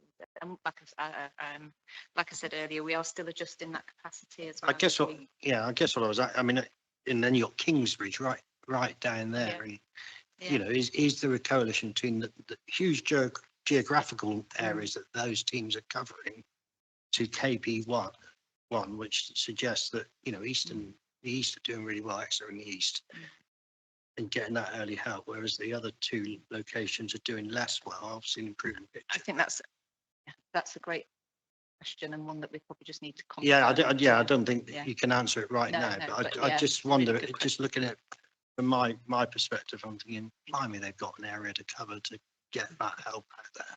Yeah, absolutely. We can check that out. Thank you. Julian, do you want to move on to your Growing Futures?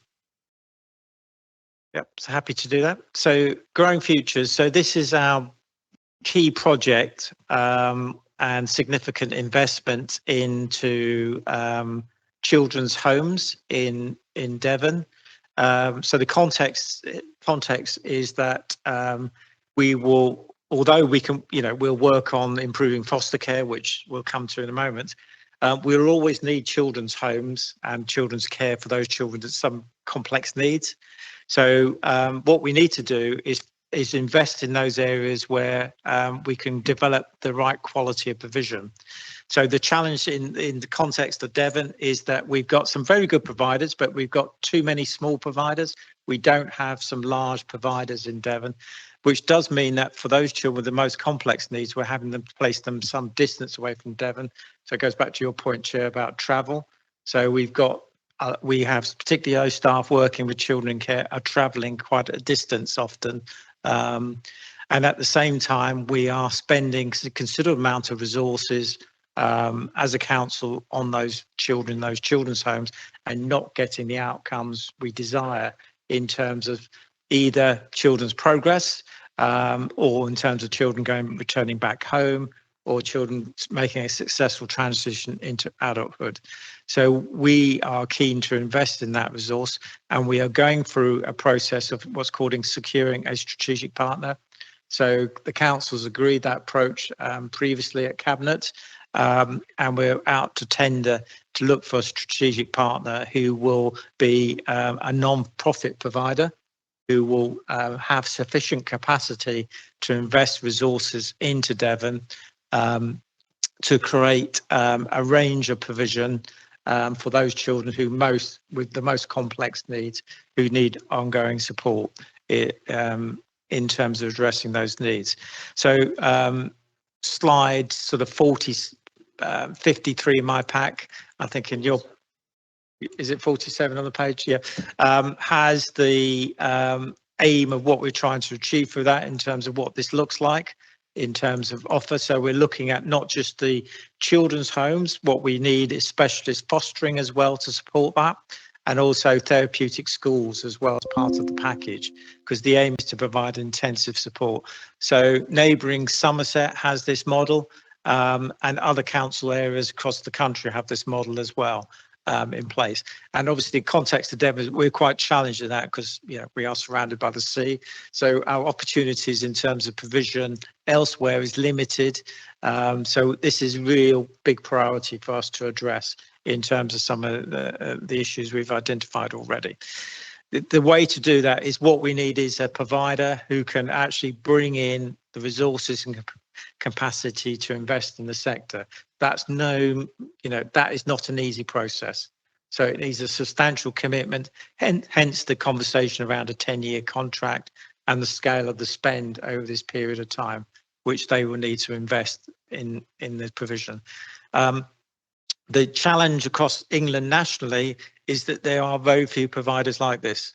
So most providers are very small or profit providers who are making considerable profits out of children in the care system. So securing a strategic partner who's not for profit with the capacity and the resources to invest in Devon is a challenge. And when I wouldn't underestimate the challenges we have in this space. So myself and other colleagues are talking to providers and encouraging them to think about investing in Devon and the commitment to Devon in that space as well. So yeah, that's an important element.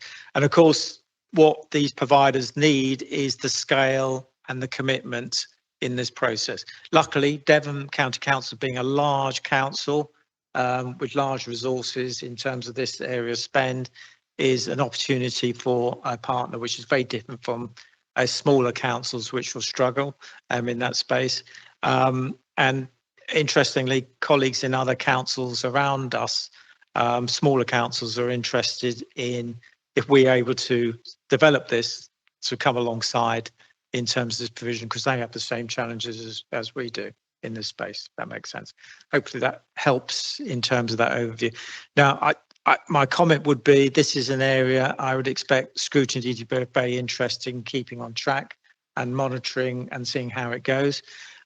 We are very keen that young people get involved in the process as well, young people in care and care leavers and care experienced young people, to engage in the process as well and make sure that the provider we are looking at is actually able to do what they expect to see as well in terms of their own provision. Again, the lesson from working with families is working with parents is key, and also working with young people in care is quite important as well in terms of getting their understanding what works for them, because adults don't always know best for children, so we need to work with the children as part of this process as well. Julian, I mean, you've prickled me, which is, and I guess Donna and people won't be surprised, and certainly John back there in the stand, as you said, we've gone about this for many years, and Andrew, it just, like you say, you were very diplomatic when you talked about profits that people are making. I mean, people are making an awful lot of money out of children that are suffering, really, and you're right to raise it. But I mean, to me, it's embarrassing how much money is being made by some of these people. So you talk about a strategic partner, which I welcome, but have we appraised the ability that we can provide this in-house, or is it something that we're, absolutely too big for us to provide in-house? We do. I understand you say not for profit. How much are these people getting paid that are not for profit? I mean, how will that work? I just worry that I always just can't understand why we can't provide this in-house and do it that way. I mean, we are investing over the last couple of years. We have invested in more capacity. So, but the scale of what's required and the specialism we don't have in that space. So we just need to be clear about that. We don't have that, and that would take a while, significant time to invest. What we need is a provider who's able to have that resource and input into into Devon at pace really over the next, it's not quick, as you can see from the timeline on page 50. It's not a quick process, but it would take us even longer to achieve that because we'd have to build up the resources. As you heard, we are making progress in terms of social work resources and capacity, but that is still, we've still got a lot of work to do all in that space as well. So yeah, it is an enormous challenge which we need to address at pace. Yeah, no, I think you're right. I mean, I didn't frame my question particularly well because it just, like I say, it gets me every time. And I think this is children and we want the best outcome for children. And I know we as a council are there, and not every provider has in the past, to my mind, has really stepped up to the mark, where we've been placing children. And like I say, they have, we have to look after them, we have to place them somewhere. But it's frustrating, isn't it, that not everybody in the market. I'm sure that the people working there and working in all these homes and these people have got the best interest. But when it comes to making profit at the top, comes before children, it's frustrating. Yeah, I wouldn't disagree with you, Chair. I think the only thing worth saying, this is a national problem and a national issue. We, in Devon, were particularly affected, particularly the under 13s and that provision is concerned, and we are, in a sense, more challenged than some of our other authorities in England. But it is a national problem, and we need to. It's important that we move quickly because other authorities, besides those top performing authorities already addressing the issue, others will have to address it. And we need to get into this role quickly in this space as well as address some of our concerns which Ofsted have raised about the quality of provision we're able to offer. Thank you very much. Just following on from what you said, Chair, I was told there's no such thing as a stupid question, so I'm going to see if I can push that envelope a little bit. People say not for profit and excessive profit. I never understand why that, and perhaps you can explain this. Could we not ask for reasonable profit? We want people to provide a good service and the best possible service, and sometimes people will want to run something of a company. Could we not limit the amount of profit that a company could make and look for those providers as well? We might get a slightly wider range of people coming to provide a service. If we could just say, if you're going to make 5% out of this, well done you. If you're going to provide a very good service to our children, have a little something on top. Not for profit's fantastic, but perhaps we do need a little openness. It's a stupid question. I'm not sure. I think that was a statement as opposed to a question. I think it's a pause for thought. I think it was a little bit of a question. Can we not ask? Could we not ask for someone to provide a service and then expect them to make a small amount of profit out of that? Because we are asking for a service at the end of the day. Just it's the excessive profit. I think when people are making a lot of money out of children's services, I think that is a real problem. We see that going. You've made your point, Councillor. I think I'll go to Councillor Lodge, then I'm going to go to Councillor Brazil, and then I'll probably go to Councillor Humphreys to wrap up. And then I've noticed that we've got rid of one member who's probably a member of the standards who needs a comfort break. I suspect other members of the committee might need a comfort break as well. Sorry, Councillor Jeffreys, not Humphreys.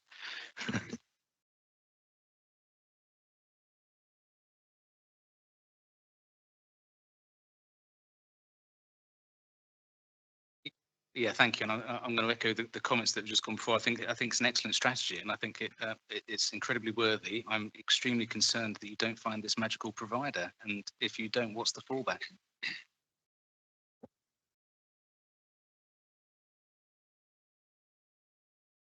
In terms of where we are just now, we're not expecting that to be an issue. There's been excellent interest, and the process is going very well. In terms of the meetings that I've attended as part of this process with the Director of Finance and Resources, we were positively surprised by the level of interest. Sorry, Julian. Yeah, thank you, Frank. Yeah, no, I mean, just sort of comments, really. I mean, you say you feel embarrassed. I mean, I feel incredibly angry, actually, that we're in a position where this country has allowed profiteers to pile in on the backs of the most vulnerable children. It's obscene, and anything we can do to stop it, we should do. Having said that, I hear what Graham says about that. It's a bit like speed limits, Graham. You know, you know, the lower the possible, and say not for profit might be the opening position, and then if they want to make a little bit of profit but they do a fantastic job, good. But I think as soon as you allow profits to slip into the language that you're using, then people will take advantage of that. You know, unfortunately, there are some pretty unscrupulous people out there who will do anything for a fast buck, and we must fight against that. And finally, Chair, I you know, absolutely bring it in house, and it's fantastic to hear that there are community interest companies, not-for-profit companies that are hopefully filling the gap. I've always felt that this is an opportunity for some kind of joint venture where the council is a shareholder or partner with, or, you know, when I say partner, actually, you know, directors on the board of a company, and it shouldn't just be limited to Devon, it should be across the whole country, that there is almost a public sector, well, it's owned by the public sector, but it's an arm's length company that is delivering these kinds of services. And I think that's a model. I think, you know, going back a bit, that it was a sort of third way that was mooted around the turn of the millennium, and I think it went slightly awry, but I think it's well worth reinvestigating. We're not at that stage yet, and we need to move fast, as Julian says, to address this position that we find ourselves in, and so we've got to go down this model. But I think in the medium to longer term, absolutely we should be looking at an opportunity to bring it in-house and to maybe look at a joint venture with whichever companies that are doing it for all the right reasons. No, I really welcome that. I think that seems sensible, and it's like you say, it's keeping an eye on the children. There's no point in just putting them over here and forgetting about them. There's still our children that we need to have at the same time as watching the spend and the value, public value against the outcomes for the young people, which are important. So I welcome that. I think we've had a good debate. I don't know if sort of nice to give the portfolio to the last word if he wishes, but not compulsory. Thank you very much, Chair. I agree with Julian's points on that, and I just wanted to reiterate, thank you very much for all the engagement. It's pretty positive, and getting those foundations right to move forward, as Julian said a number of times, and both Julians at pace to get this fixed. And as somebody who's new to this, finding ourselves in a situation where some of the markets involved in this are broken is very disappointing, but we can get ourselves out of that. I think we're creating the foundations for that and doing some of the work, which will take a number of years, but we're putting those things in place now. Thank you. So thank you all. An awful lot there for good engagement, and I reiterate what I said earlier on. I think this, that's the main focus. This is on the whole a really, really positive report, but even if we were rated as outstanding, I guess we'd still want to push to improve. So, and I think that's what we've heard from all the directors this morning and councillors. So I think that's a really positive story. I'm going to look to Louise to help us with some recommendations. There's certainly some standing over view groups who are going to want to go to get a better understanding of all this and such like. So over to you. Thanks, Chair. So I think there was a number of actions coming out of today's discussion, more than recommendations, but the recommendations are set out at the top of the page for the report, but I've got them on a separate piece of paper. What page number you on? Page number 1. So recommendation A was to note the contents of the Children's Social Care Performance Report that has been provided today at today's meeting of the Improvement Partnership Board and the Children's Social Care Transformation Update Report. While the recommendation says no, I think the committee's generally welcomed that recommendation, welcome those reports, sorry. And B was to note the council's commitment to a planned transformation programme for the children's social care via the Families First reforms and the Growing Futures programme. Again, I think the committee's generally welcomed those commitments to that plan. And I think the actions arising are more for the work programme moving forward, and where your areas of focus are going to be over the next year and onwards. I don't know if you want me to come to those under the work programme item, Chair. I think that would be sensible. So if we take the recommendation A and B and then pick up those in the work programme, yeah, no problem. Probably keep it easy on it. So Are we all happy to note? I don't think I need a formal mover or seconder on that, do I? So, Yeah, you do bring vote. okay, so Yeah, I'm sure. happy to move from the chair that we note recommendation A and B are set out on page 1 of our reports, seconded by councillor Lodge. And all in favour then? Thank you. So I've lost my bet, so we might as well take a comfort break if we do require a comfort break.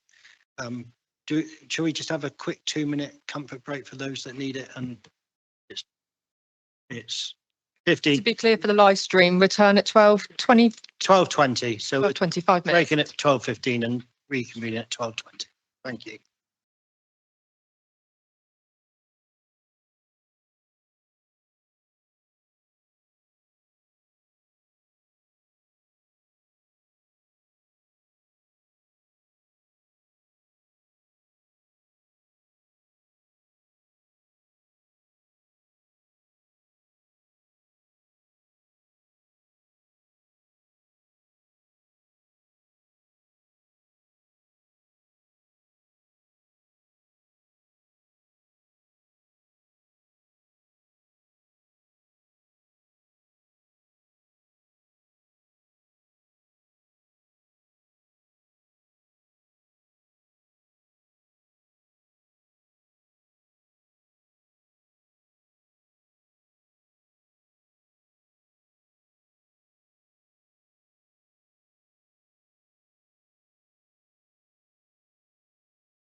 just bring everybody to order. I appreciate there's still one or two not in the room.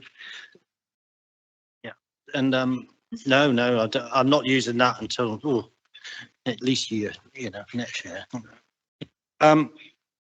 Just to move along, Donna's had to leave to go to another meeting, I'm afraid, but appreciate the time she has given us. So item 10 is the Fostering Task Group progress on recommendations, and they're on pages 53 and 64.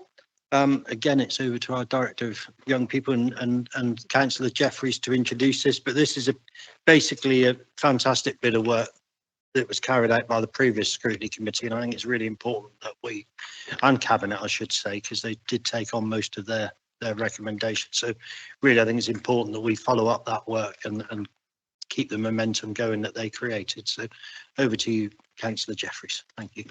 Lovely, thank you, Chair. Just wanted to introduce this as how important our foster carers are to this process, and the work going on to ensure we've got sufficiency of foster carers is very important. And just wanted to bring it back to the children and the children coming into the service, and having that range of options where fostering is one of them, that we've got enough foster carers to be able to place children in the right place is so important. And not only that, if you take the other hat off and do it in financial terms as well, having that process there so that you don't need the higher needs to use that other service in terms of residential care is something we want to aim for. Thank you.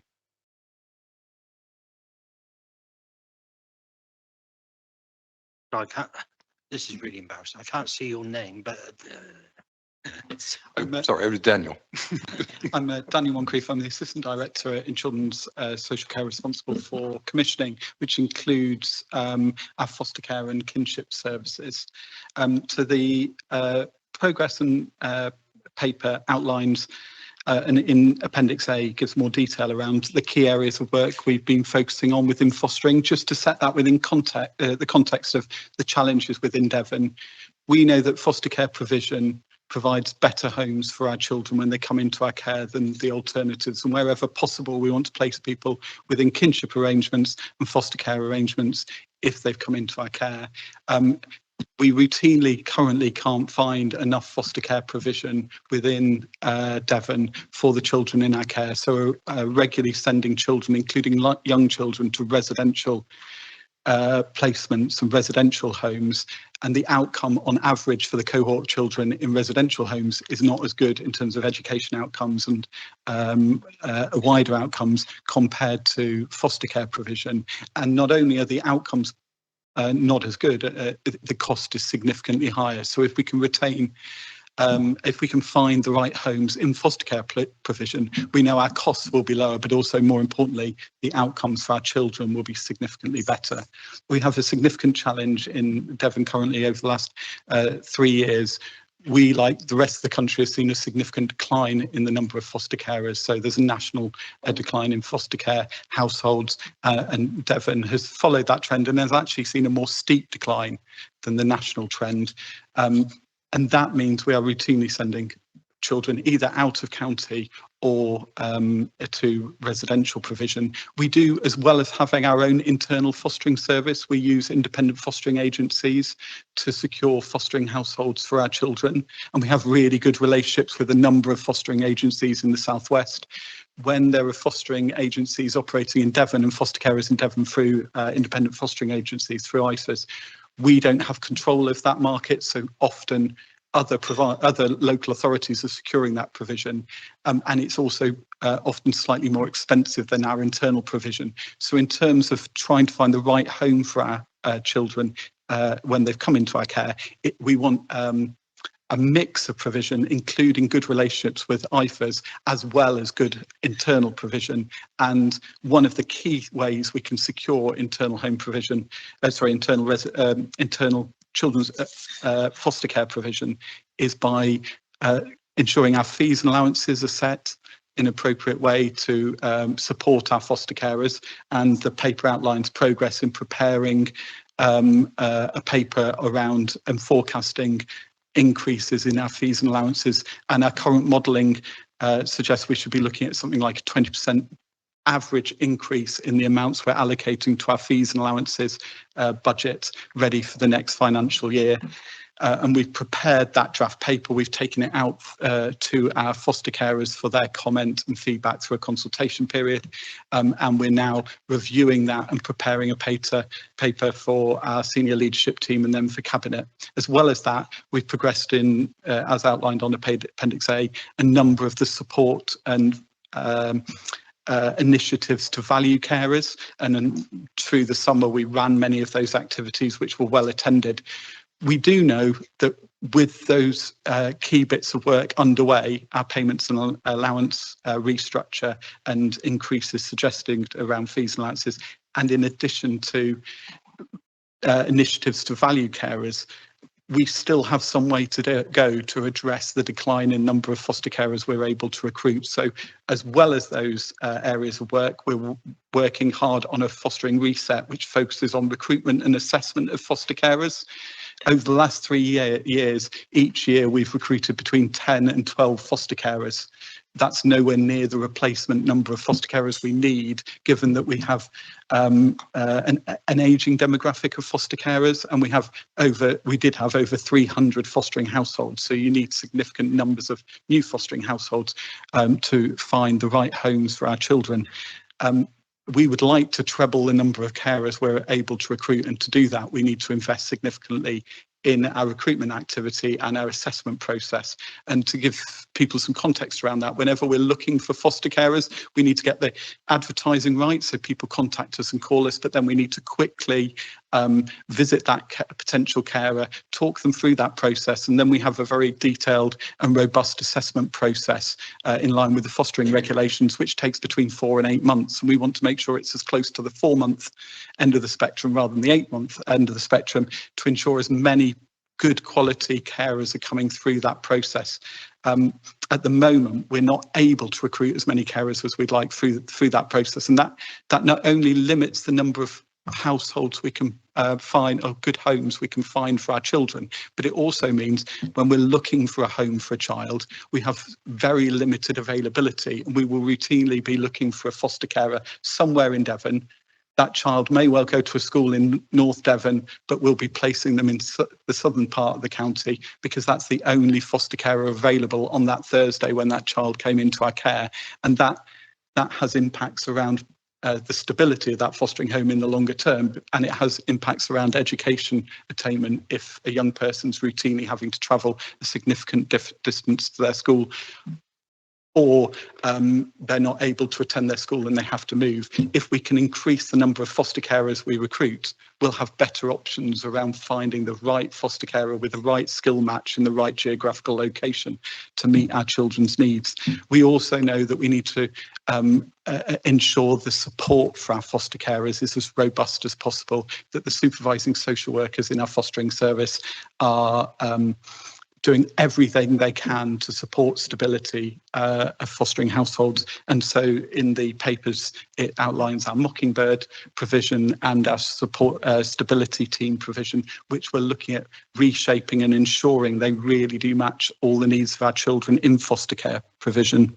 And we're also acutely aware that the wider corporate parenting support for our fostering service needs to be as lined up as it can be to maximise the support for foster carers and making sure they feel valued, and recognising their expertise as foster carers and reflecting their expertise as foster carers in how we support them. So all those pillars of development are underway, and we're working closely with Empower to redesign some aspects of our fostering service to meet the needs of foster carers in Devon.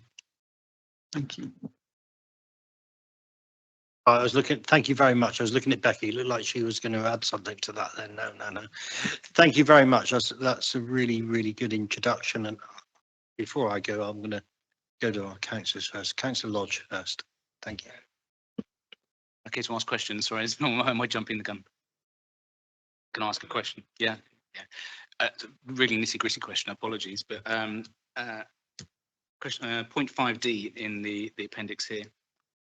You mentioned the foster care portal and the award of a contract. I'm a bit confused with seems to be multiple dates and multiple times. Is that now awarded? Is that portal now live? That's the first question. And the second part of the question is in point 6, where you say you're going to have the full team in place by September the 15th, which is today. So is the team in place?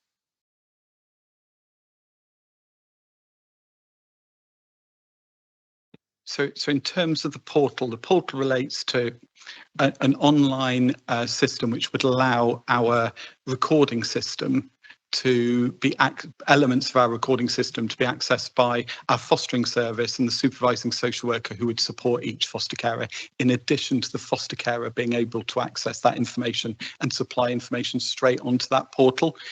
We're building that into the development of our Liquid Logic new system, but the timelines around that, the contract's been awarded, that won't be in place for at least another year. What we're working really hard to ensure is when we move to a Liquid Logic new system and replace our Eclipse online system, is that fostering processes are really clearly front and centre in how that's pulled together.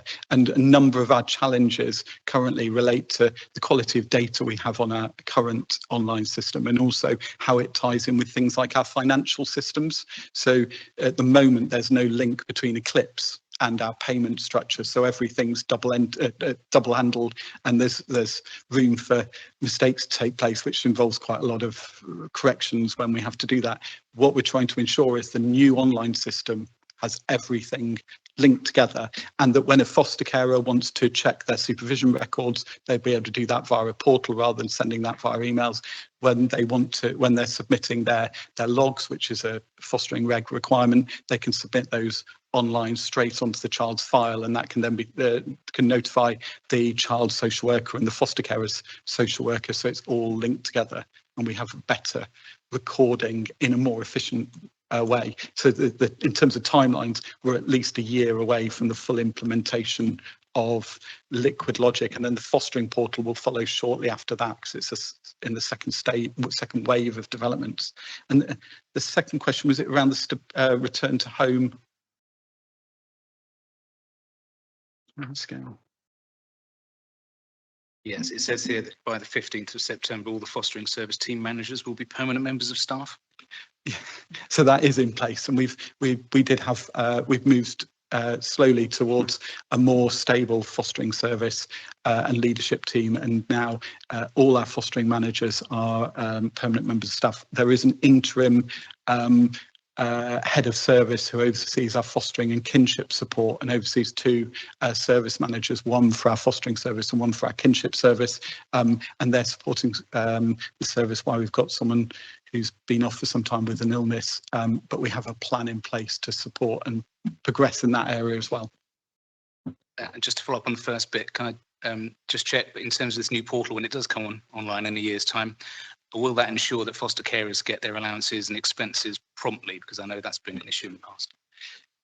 It will have it, so as ensuring that our online Liquid Logic system links in with our financial systems will significantly reduce the errors and times where we have errors, and that is usually where we have the longest periods of delayed payments. So we are very, very keen to link those 2 systems together. It will not only improve timelines around payments, but also, in my experience working in other local authorities, linking those 2 systems together also ensures the quality of your data across both bits of the system. So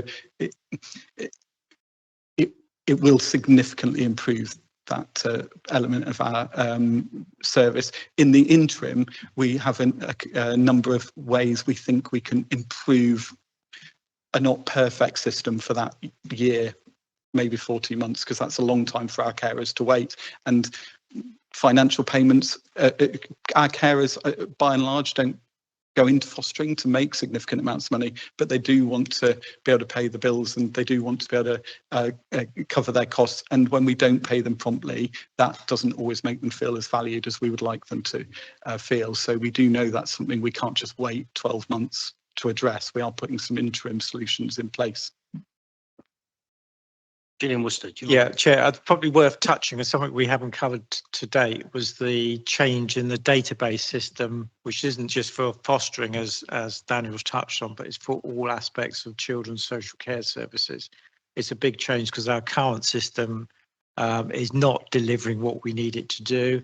It's clunky, not very clever or smart.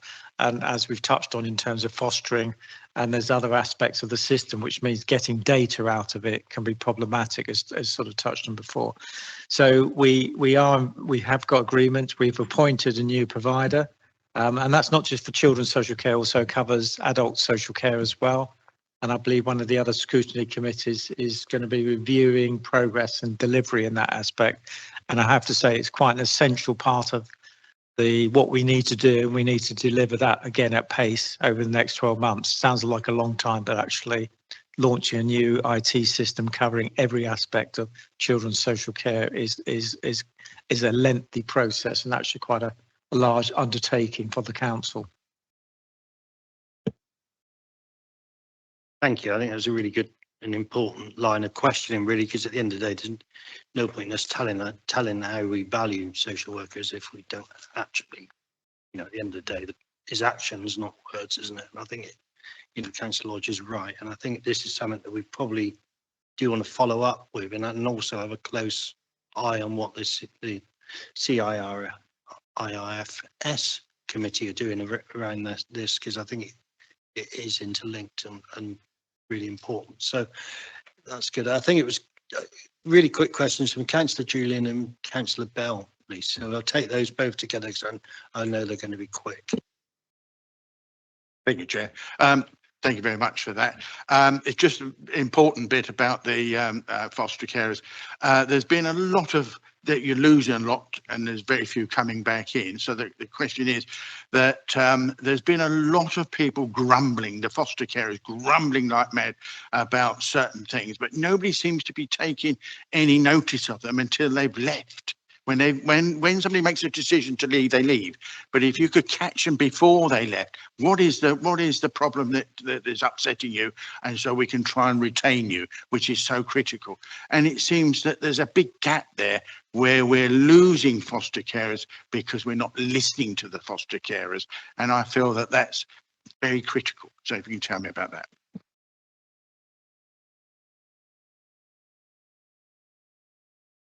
Thank you.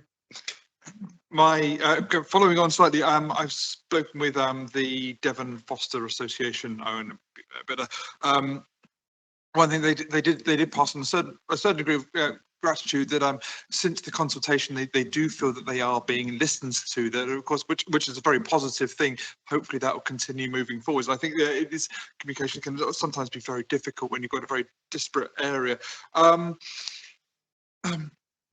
Sorry. Thank you.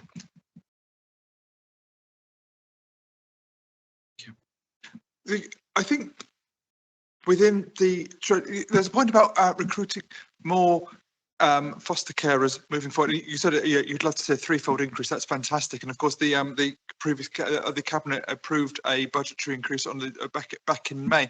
How, given again, as I think we've said previously, there's a children only have one childhood. How quickly will we get that threefold increase? I mean, that's an ambitious and a brilliant target, but how quickly can we get that sort of increase?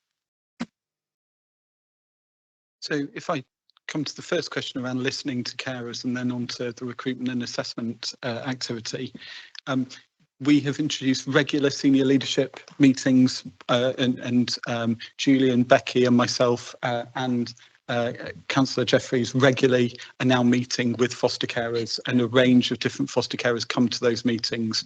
We've introduced more engagement events with foster carers through the summer. The consultation is an example of where we've had regular meetings with carers, and we have revised the draft proposals that we're going to take for decision to members through that consultation period.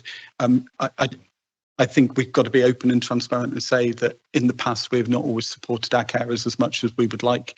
It is a very challenging role to be a foster carer for a child who might not be attending school, who might have significant challenges dealing with some of the traumas they've experienced to date, and we haven't always recognised the expertise and experience of many of our foster carers, and we are working hard across the service to transform how we're supporting foster carers and listening to foster carers.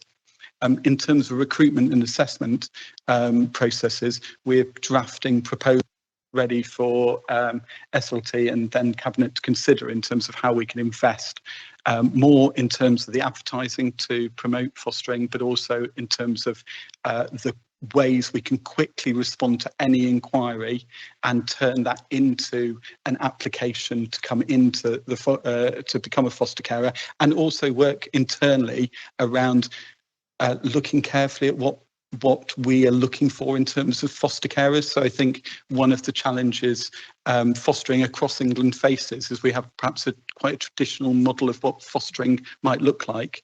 We need to be quite radical in considering what type of people are going to come into fostering, and accept that the archetypal foster carer doesn't exist in quite the way it did 20 years ago. And so we need to relook at what our support is going to look like to, for example, support foster carers who might work in a way which we might not have done 15, 20 years ago, and transform our approaches.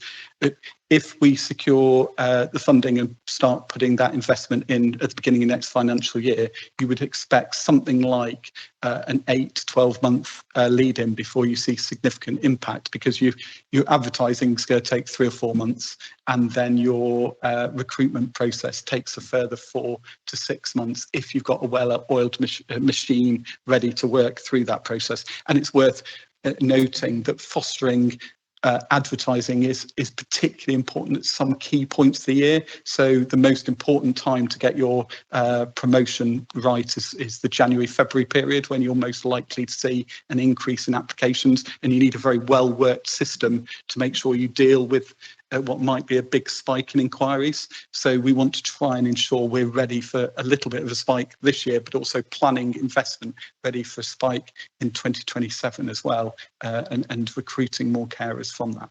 Fantastic. I think somebody, and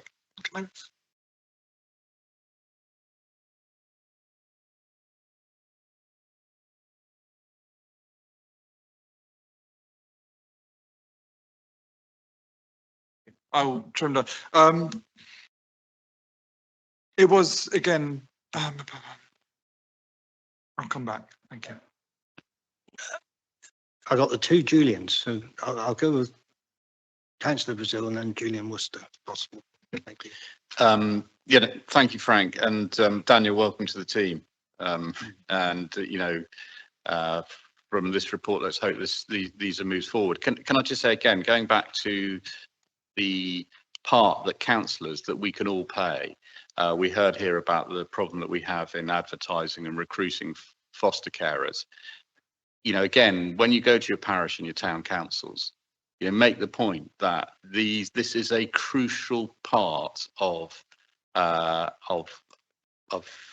part that is played to deal with the children, the vulnerable children, and that if as a councillor, if you can try and persuade not only your parish and town councils, but people they may know that it may be something they're interested in, that's the new way that we cope with foster carers, i.e. the monies, the way that we support them and things like that. As that comes more and more apparent, then I think it's the opportunity to really push it and to be a recruiting sergeant in your communities.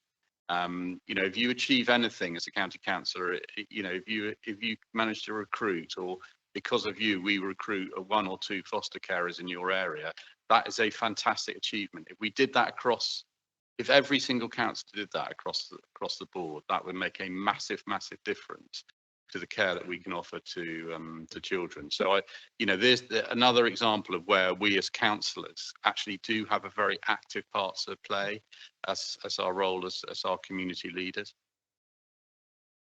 Yeah, here. Just quickly, so following from Councillor Brazil, so what I think would be helpful if we produce data showing where our foster carers are.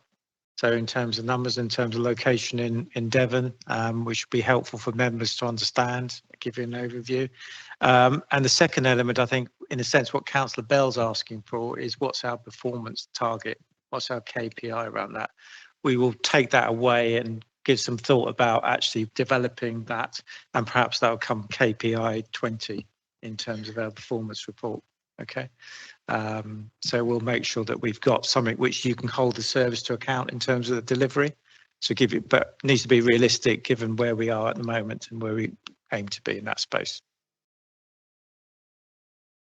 Councillor Carson. Yeah, thank you, Chair. Just going back to the fostering parents, it's really commendable to hear about the 30-year award, but that does suggest that the age group of foster parents is quite high. So what is the average age of a foster parent currently? So we have just recently done some research with Empower to look at that, and there's an ageing demographic within England in terms of foster carer age. I think it's in its low 60s. We're actually above the national average, so we have a significantly older population. I think it's 63, but I can get the exact number and share that with you. But it's one of the real challenges we have in terms of fostering recruitment is people will often think about fostering for a number of years. They will often, on average, the national data indicates people think between 5 and 7 years before phoning us. If we could encourage people to consider fostering, not when they've retired, but a few years before, and we could make it a more accessible activity and way to support children, we would be able to lower that age, and we'd also be able to significantly increase the carers who are able to provide homes for our Devon children. So we do know we've got a significant challenge in terms of an ageing demographic in terms of foster carers. There are some brilliant foster carers who are in their 80s doing an amazing job, but we can't just have carers in their 80s. Yeah, please do. I think maybe if we let Becky go first, and then that might, you never know, it might be out.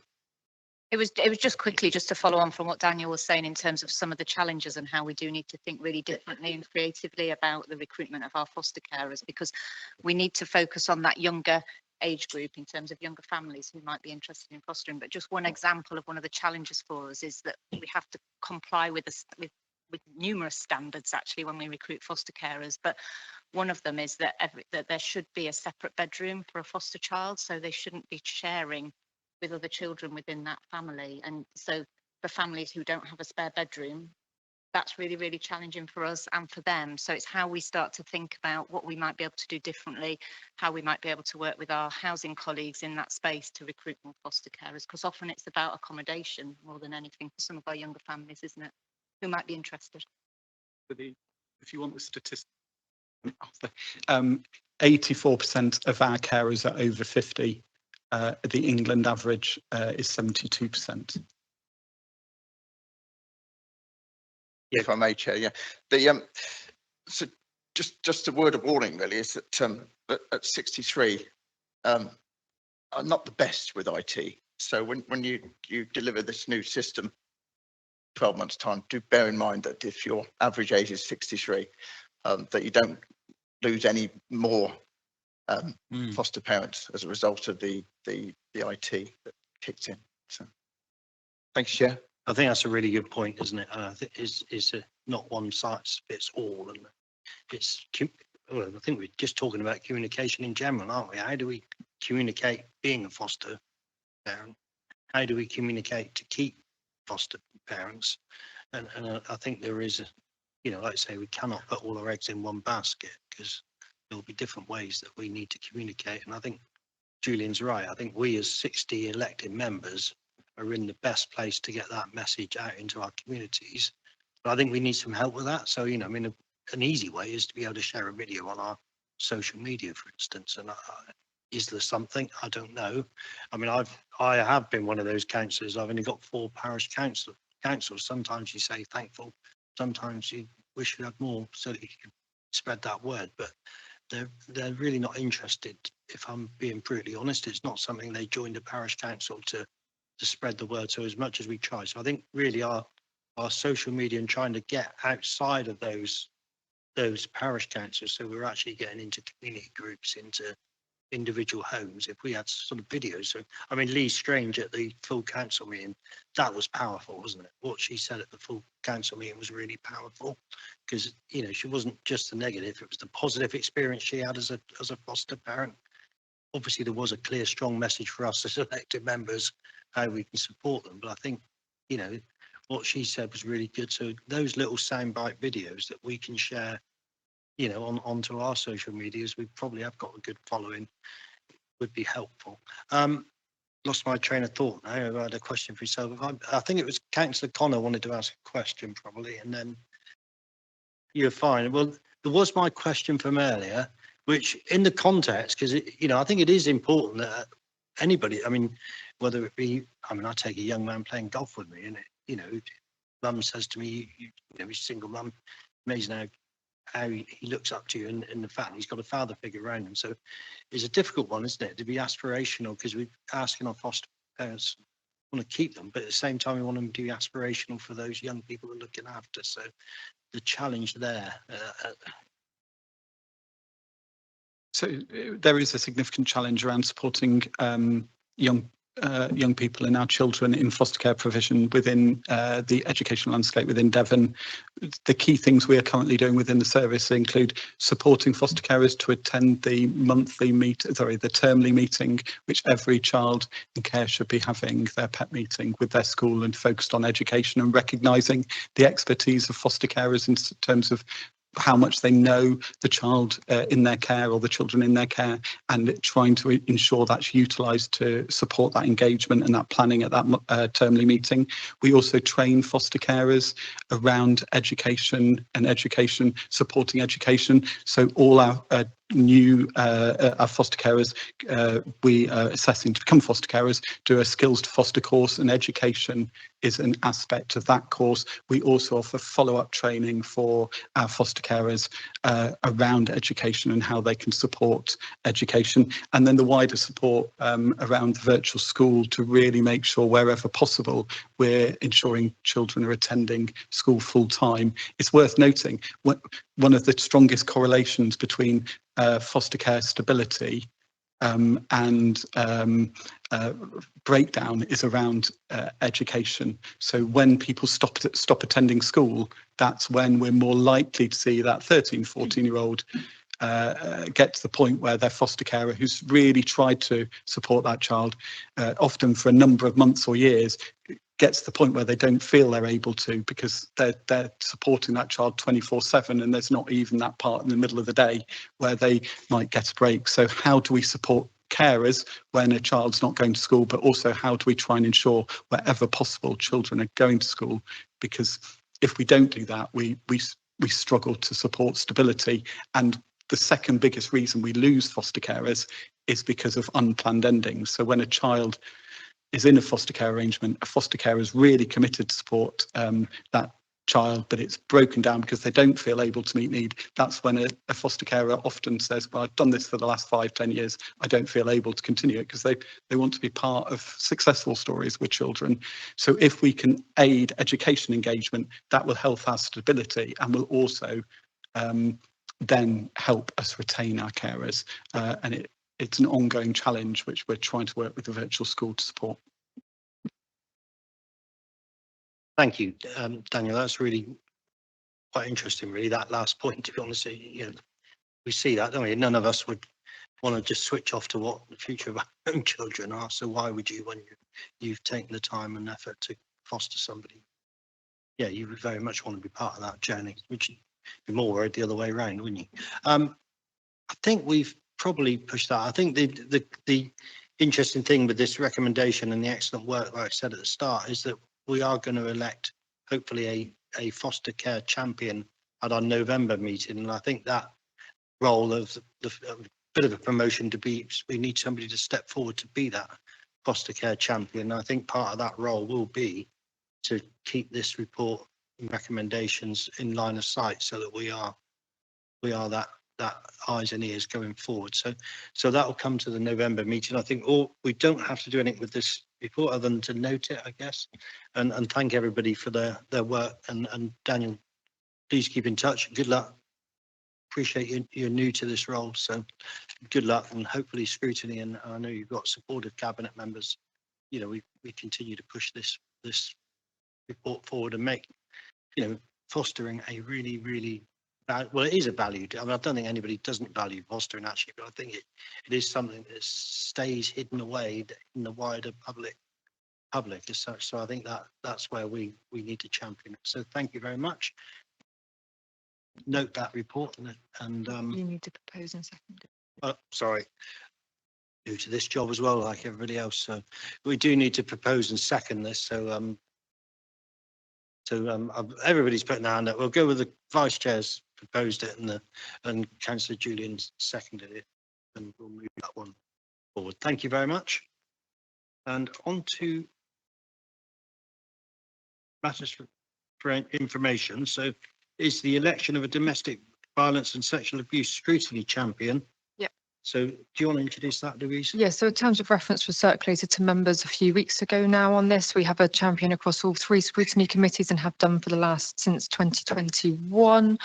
Councillor Ed Tilsley, all members have had a chance to read that. Councillor Ed Tilsley has put his name forward. I don't know if anybody else wanted to put their name forward or propose or second, but over to yours. I don't see any others. I'm more than happy to propose Councillor Tilsley. Councillor Bell seconded. And seconded by Councillor Bell. There's an expectation that the councillor champion will report back to this committee on a regular basis on the activities of all of the work across all 3 scrutiny committees. Thank you. So, thank you, Louise. Is there, everybody's happy with that? We've got a proposer and a seconder. All those in favour? So that's carried. So I thank Councillor Tilsley. I know Councillor Tilsley very well, so I know that you will give that job his whole, you know, he really will be a fantastic ambassador for that important piece of work. And I think it probably links, I think it's, Councillor Lodge is on the police crime panel, aren't you? So I think that, you know, will link quite closely there as well. So excellent. Thank you. Item 12 then. So the Children's Scrutiny Standing Overview Group, that's you as well, Louise. It is, yeah. And then we'll go back round to the work programme at the end, Yeah. which will be both of us. So the Inclusion and Learning Standing Overview Group. This session was held on the 10th of April 2025, and it was the request of the chair at the former committee just before the elections. The purpose of reports, whenever we have a standing overview group, we always provide a report back to the next scrutiny committee. So in this case, it's this one, to provide a transparent record of the discussions and key issues explored during the meetings. Basically, this committee were asked to accept the report as an accurate reflection. I know that you weren't there, but it was circulated to all committee members in advance of the election with no comments provided back. But it's important for transparency that report came to the committee. The paper sets out really what Jack Newton, who's Deputy Director of Inclusion and Learning, presented to members and some of the key themes discussed. And really the focus was on the development of the inclusion and learning strategy. There were the recommendations were just to bring it to the committee to note that took place. I won't go into more detail on that because the paper's been circulated. Thank you, Chair. Thank you, Louise. Any questions or comment on item 12? Yeah. Thank you. So those are, do we need to move that they're noted? Yeah. Can I have a mover there and noted? So that was Councillor Bell and seconder and Councillor Lodge. All those in favour? Thank you very much. So that does take us back to item 8, which is the Scrutiny Work Programme. So I think a few things have come out of this morning's meeting, so I'm glad I didn't jump too quickly. But Louise, do you want to sort of run us through that? Thank you. So as mentioned earlier, we were right on the date, Chair. 30th of September is a member induction session with more of an instruction to send and inclusion in education. So do encourage attendance there. Already said that we're looking to set up a masterclass on elective at home education, the role of the virtual school. So we'll be working with lead officers to support and develop that. Our next committee is in November. Currently, the work programme outlines that the committee will receive in-year service reports around children and young people's futures and SEND improvement programme and SEND sufficiency plan. It also sets out the Devon Safeguarding Children's Partnership annual report and any reports from this committee of visits and standing overview groups. So to add to this work programme, we will have to have meetings to be clear on what we can achieve, because there was a few things that came out of this meeting today that members may wish to add to their work programme around governance following the Commissioner's review. Coming to the next scrutiny committee. The committee has also asked a lot of questions around the young people who are not in employment, education and training, which we'll need our education colleagues to support with. So that will be, if members are in agreement, to add that to their work programme, and we'll have offline conversations of exactly how we do that moving forward. And also the committee want to maintain a focus on Growing Futures programme over the course of its implementation. So they're the things that I picked up and added. Also through this meeting, there's been a lot of conversation around visits. So we will need to organise visits for all of us through the scrutiny committee that we can then report back to this committee, report back to cabinet members and lead officers on those visits. So we'll start those, like obviously visit your schools in your divisions, but we might do more scrutiny focused visits as well to the social work teams, to schools, to other partners, etc. over the course of the year. So there's a lot to add to the work programme there. Scrutiny doesn't just happen in this committee meeting, it happens through masterclasses, standing overview groups, briefing papers, etc. So we'll have a conversation about exactly what comes where and how. Is there anything that I've missed from anybody to add to the work programme? Councillor Wilson. Thank you, Louise. Unless I just missed you saying it, I think Julian Worcester mentioned hearing a report from education colleagues in relation to KPI 12. I just made a note when he was saying that. It was just to hear back about trying to think the context, but I wrote it down, so I'm just raising it. Rings a bell. The number of young people known to social care who are not in receipt of full-time registered education. That's not in education, employment and training. Is that right? Yeah. So that'd be the virtual school report. So, Okay. but again, very happy for, a committee to hear detailed analysis of that and what we're doing, what do we need to do in that space. Yeah, we've got a masterclass first and then probably a committee report thereafter is probably best, if members are okay with that. Perfect. Councillor Bell, you've got your hand up. Sorry, Chair, excuse my naivete on this, but one thing I haven't seen in the report today, and I don't understand quite why, so this could be well outside of my scope of understanding, is travelling communities. I feel that they've got obviously children in travelling communities have a very special set of needs sometimes, and I didn't see them represented as much as I thought I might. I've gone through Devon County Council, I know have a lot of understanding for travelling communities, but I did think that's an area that might require some sort of understanding or reporting just to really, sorry, I'm new to this, so. Good comment. So I think slightly complex because there's different travelling communities. So it's not one travelling community anymore. If that makes sense traditionally. So, but certainly we can address that through the education information because I think they are, you quite rightly identified, a very vulnerable group. And we can try and address some of those issues through that because education being a key factor in that group in terms of those issues.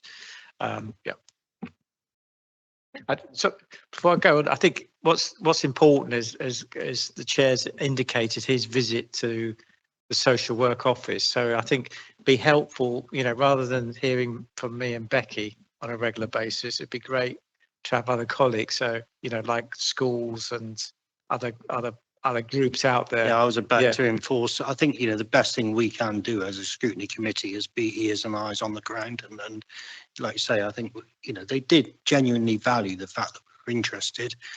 I think what, Louise, really important is that we have a sort of clear, not terms of reference, but understanding what questions we should and shouldn't ask when we're out there, and certainly not over promising, because it's very easy when you're there at the coalface, sort of, just being careful what we say and don't over promise, because ultimately we are the scrutiny committee. We're not the cabinet or the cabinet member, and not, obviously budgets are tight. So I think, but really being genuinely listening, genuinely feeding back, so that, officers, senior officers are hearing, and it gives us the opportunity when the report comes here and it says everything's hunky-dory and rosy in the garden, probably 80% of it is, but that's not what, what was told to me in East Devon or South Devon, North Devon, West Devon, whichever part of Devon it was. You'll understand if we get out into all those localities, whether things are really working well here, but not so well there. And it's schools, and there are all sorts of things that are going on with young people and children.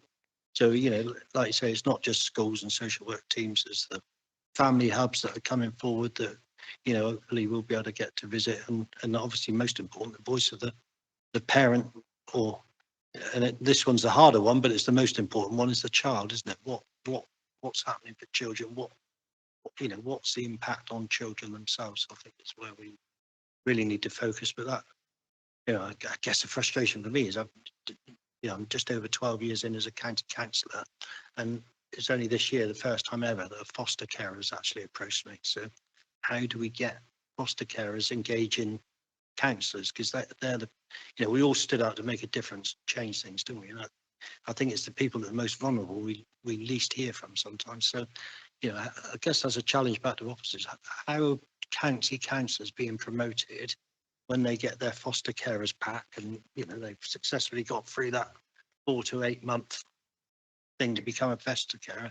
Actually, where you can engage is your county councillor in your ward that could be your direct link into getting answers and challenging what the challenges that you face. So I think that I'd be interested to understand how that element works, because it's surprising to me that they're doing such a hard job, such a challenging job. I guess they might not have time because of the fact that they are doing such a challenging job to engage with their counsellor to get the answers they need. But that's something that I get a bit passionate about. Have I missed anything on the work programme? No, and we'll work with colleagues to ensure that we've got the relevant partners in the room. I think what Julian said is really important, and we've talked today about partnerships. So whatever form of scrutiny it takes, it's important that we have partners available too. Thank you, Louise. Councillor Carson. Yeah, thank you, Chair. Do we ever get our young people and foster parents in the room here to talk to? Yes, Good. we've had foster carers in attendance at previous committee meetings. I know that some of them will be listening online now or to the recording. And of course, you can speak to them outside of the committee. And we've got the corporate parenting that happens typically in the before full council. Again, I think that's not just for scrutiny, children scrutiny members. I think, we're all in different groups here. Make sure that our sort of wider group try and attend those corporate parenting meetings, and also what we've just been saying here, visits to schools and everything. As the leader said earlier, it's really important that all 60 of us are ears and eyes on the ground, not just the 15 members of the children's scrutiny. We need all members engaged in visiting and listening to feedback through here and ultimately through cabinet and full council. So that finishes that item. And then just for tidying up, the last is information previously circulated. There were none. There were none at the time of the publication of the agenda, but there's been a lot since, so I'll update that for next time.